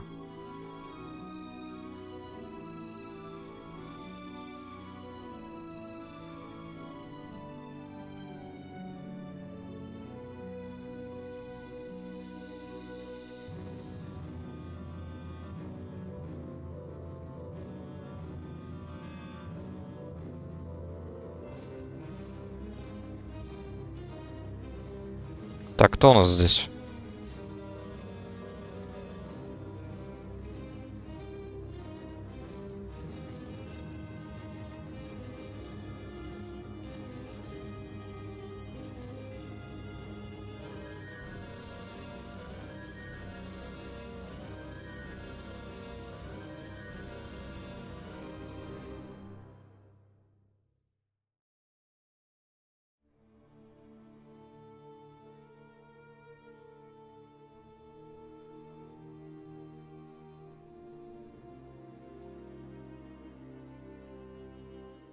Так.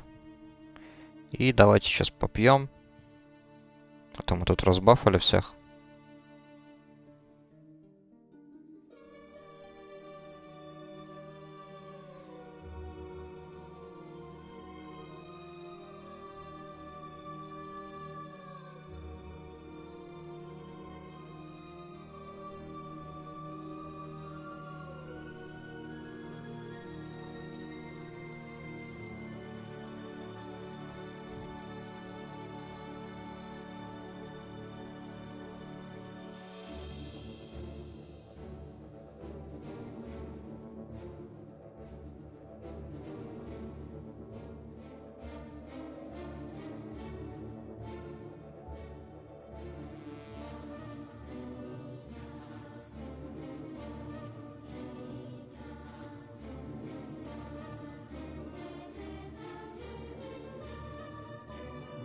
Значит, танк у нас ливнул просто так. Ну что ж.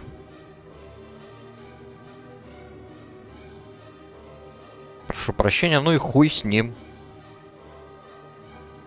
У нас тут чувак. Может и танчить, и ДПСить. Зарегал себя как танка. И ДПСа. Пусть забирает эту роль. И танчит. Судя по всему, их предыдущий танк какой-то дурачок был.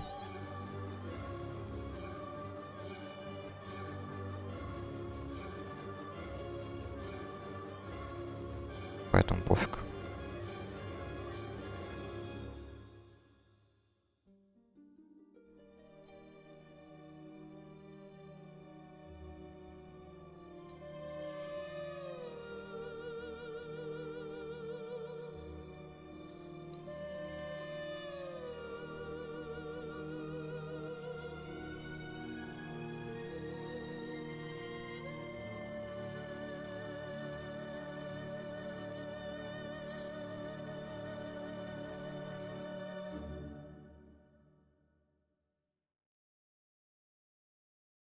Так, это у нас получается еще один прист. Давайте средневековую. Понеслась. Я уже потихоньку запоминаю, какими там песни. Так, ну-ка, этот хотя бы в ШП. О, отлично, этот хотя бы в ШП пошел. Хорош. Надеюсь, увидим сейчас дамаг.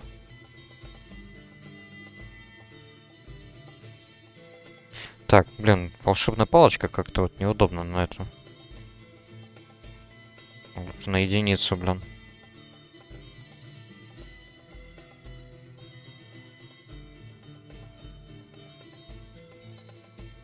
А, сейчас вот я как раз подниму левел.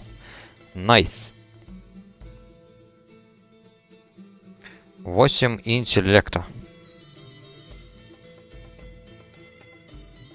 Прощайте, очонки.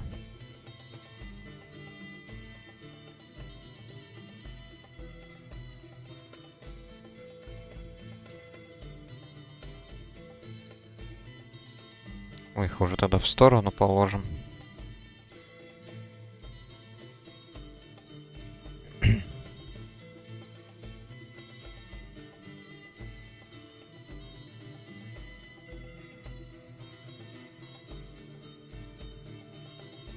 Так, точно, талант.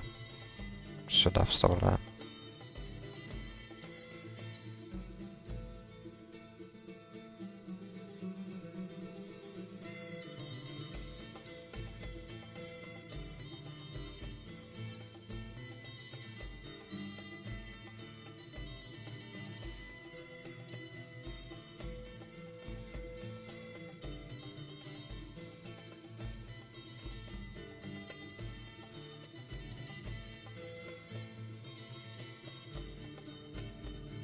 Так, ну танк у нас разве что, я смотрю, он был как бы офф-танк. Поэтому он не особо так сильно...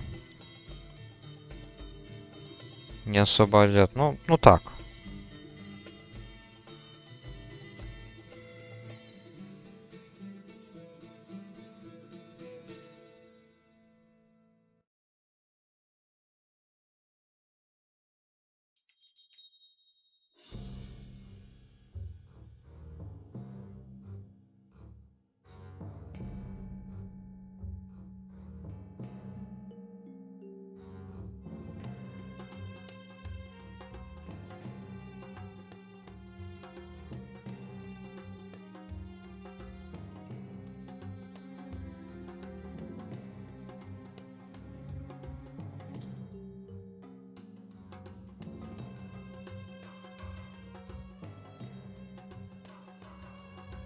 Блин, задрал.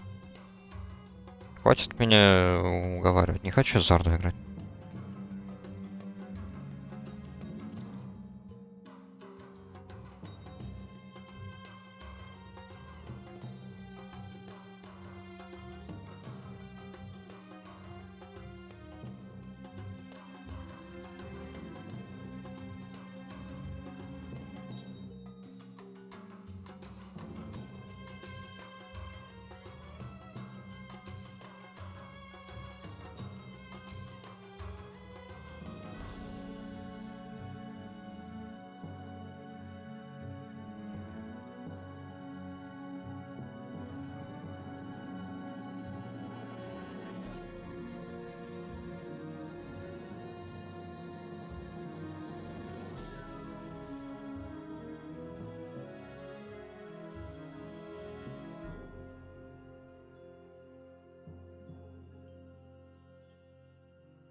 Так, ну тут довольно такой затяжной был бой.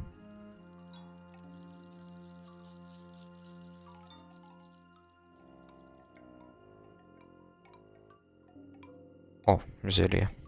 Зелье это хорошо. Давайте вот так вот сделаем. В сторонку отложим. Послабее.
Так, что он тут выбил?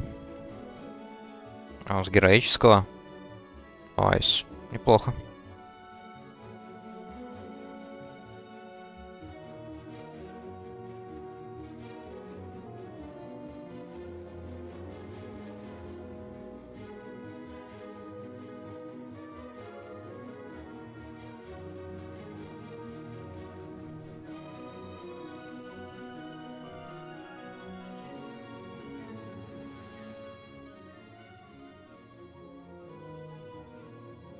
Нафиг мы вообще делаем этого чувака?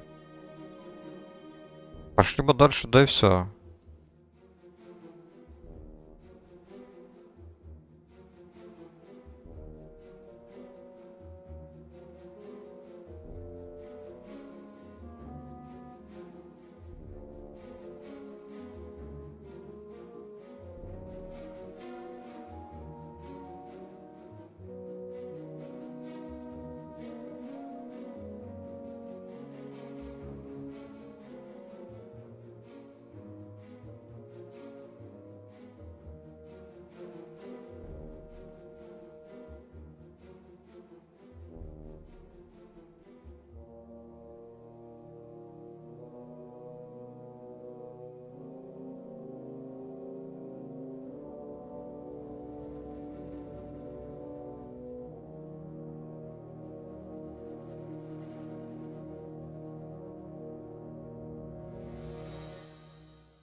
Так, левел у меня не повышался, не.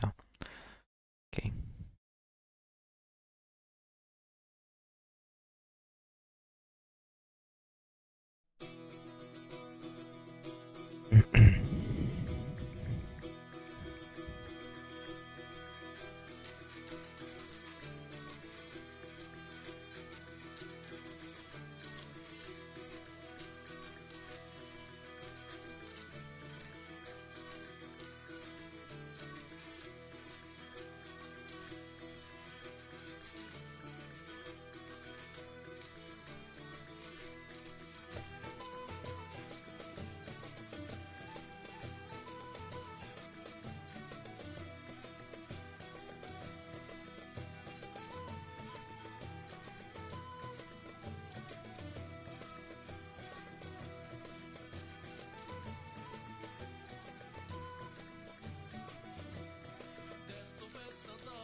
15 минут до рестарта.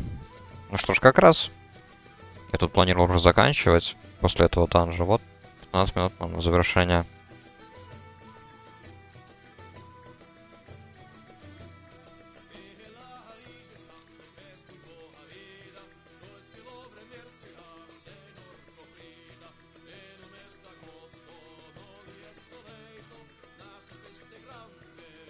Ну, думаю, мы успеем, да, успеем завершить.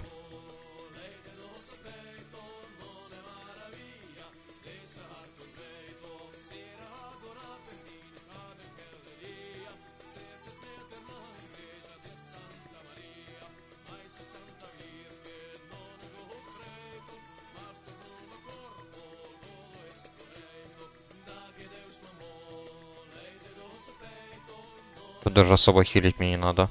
Буду помогать им даже волшебной палочкой.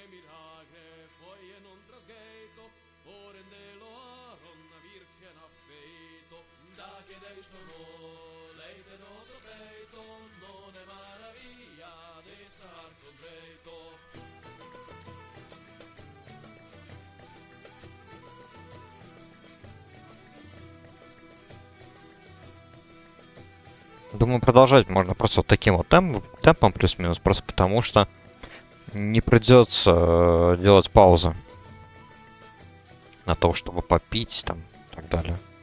Так мы сможем просто потихоньку по одному, по два моба брать.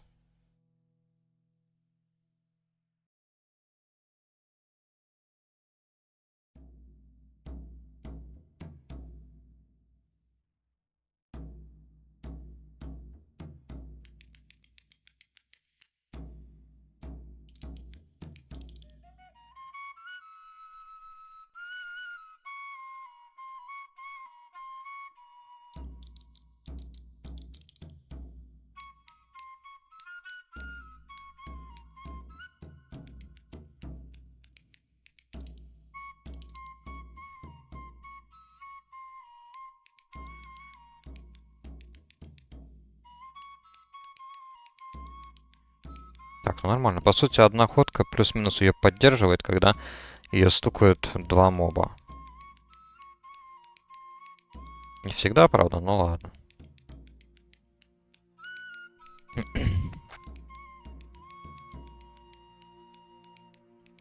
Вот так я буду держать запасы маны.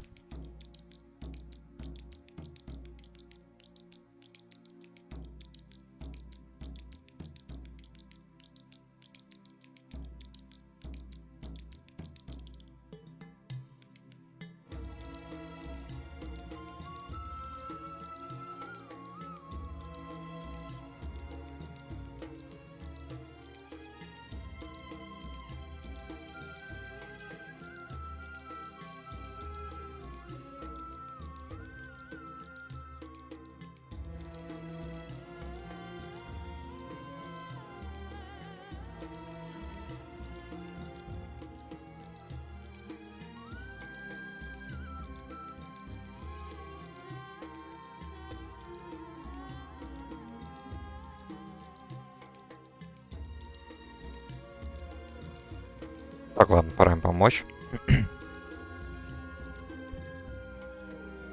Так, я 25-й уже, а я и не заметил.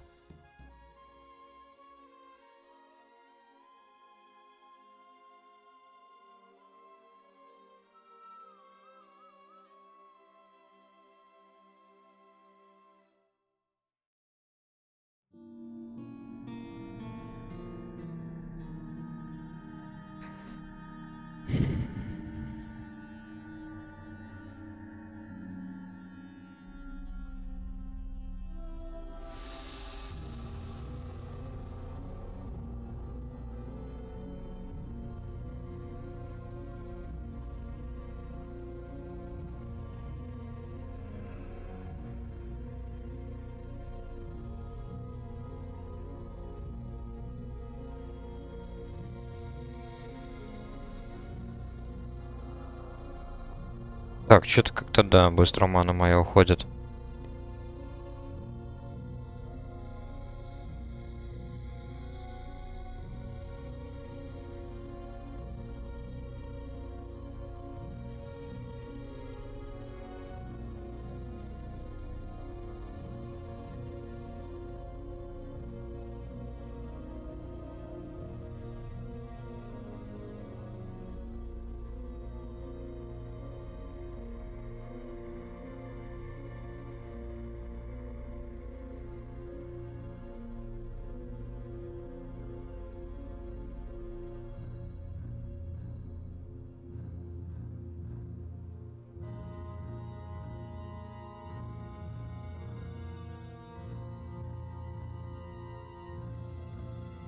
Так, ну пока нормально. Мана регенится кое-как.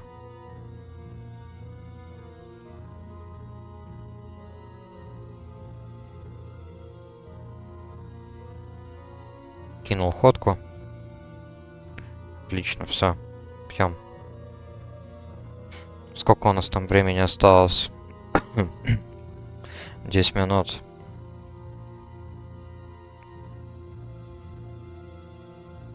Хреново. Попить не дали.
Так, отлично, я там выбил нагрудник хороший. А, еще и маг ролил.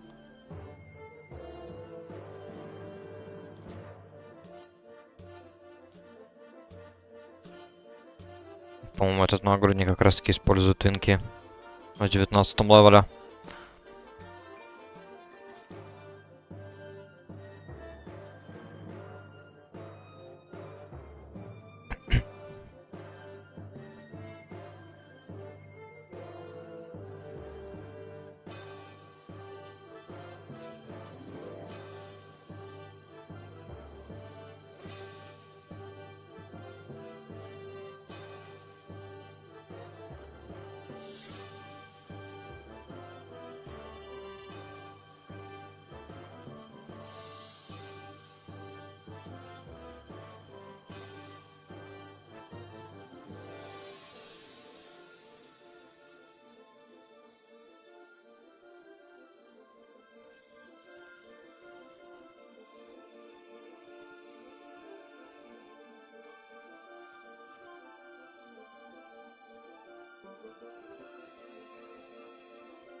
Так, ну надо ускориться. Я надеюсь, то, что так же, как и в прошлый раз, а, тут не надо будет зажигать вот эти вот штуки.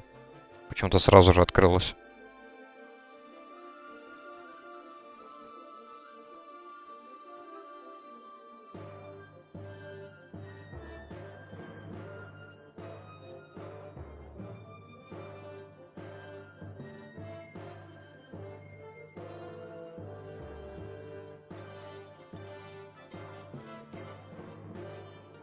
Так, хорош.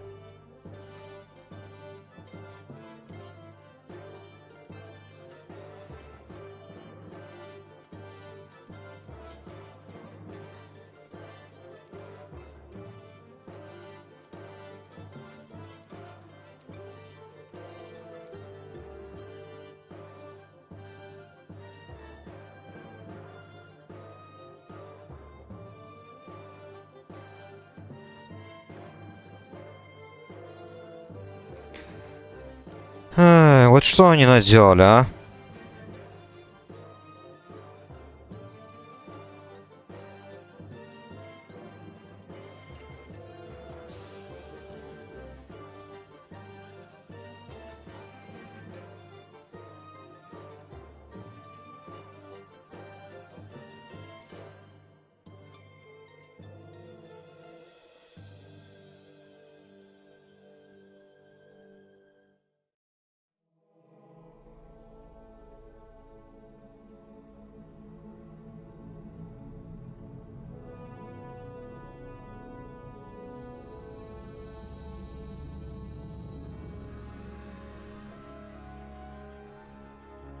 Так. Ну, неплохо, неплохо. Фак. Сколько там осталось нам? 4 минуты?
Да, жаль, конечно.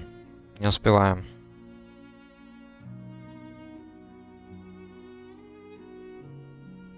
Но мы пытались. Причем неплохо так. Попытка была осуществлена.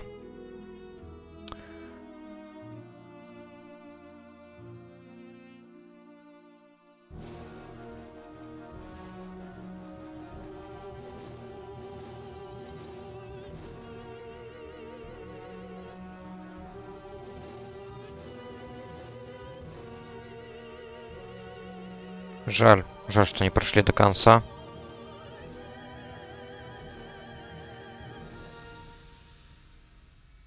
Ну, что поделать. 26-го, вот так. Ну, прокачались зато неплохо, да? Что ж, как-то так. Ладно, тогда на сегодня в целом неплохо так поиграл. 3 данжа прошли, прокачались чуть дальше, профу прокачал вперед, маунта купил, то есть все необходимые подготовки я сделал. Следующий стрим, тогда сегодня среда. Сегодня вторник, в среду тогда, да. Тогда завтра, ну, постараюсь тоже запустить. Получается, пока что прист, пока я не свяжусь с администрацией, не разбаню свой первый аккаунт, на котором у меня ДК, тогда я буду играть пока что за приста. Когда разбаню, тогда продолжу за паладина, буду прокачивать их. И так, пока я не прокачаю их до 79-го левела, сделаю твинками и буду пробовать БГ. Буду пилить контент именно для твинков 79-го БГ. Если ничего из этого особо не будет выходить, то на черепаху я вернусь гораздо раньше. А так, да, планирую в будущем вернуться обратно на черепаху. Там уже открыли новые сервера для китайских игроков и так далее. Там что-то читал, вот видос еще собираюсь посмотреть после стрима. Поэтому, да, буду возвращаться скоро на черепаху. Там уже посмотрим. На черепахе вот вроде бы знакомый сейчас, с которым по Дискорду общаюсь, он тоже хочет попробовать черепаху. У меня там есть паладин 60 левел, поэтому могу с ним тоже в паре играть. Посмотрим, в общем. Завтра на стрим еще, может быть, не знаю, если об этом вспомню, поговорю об этом, расскажу что да как. А на сегодня тогда все. Всем спасибо, кто заходил спустя такую долгую паузу, да. Вижу, что пока что чат снова не активен, но ладно, это наработаем, надеюсь. Поэтому думаю, что еще в записи кто-нибудь глянет. Поэтому да. Всем до встречи, тогда до завтра, наверное.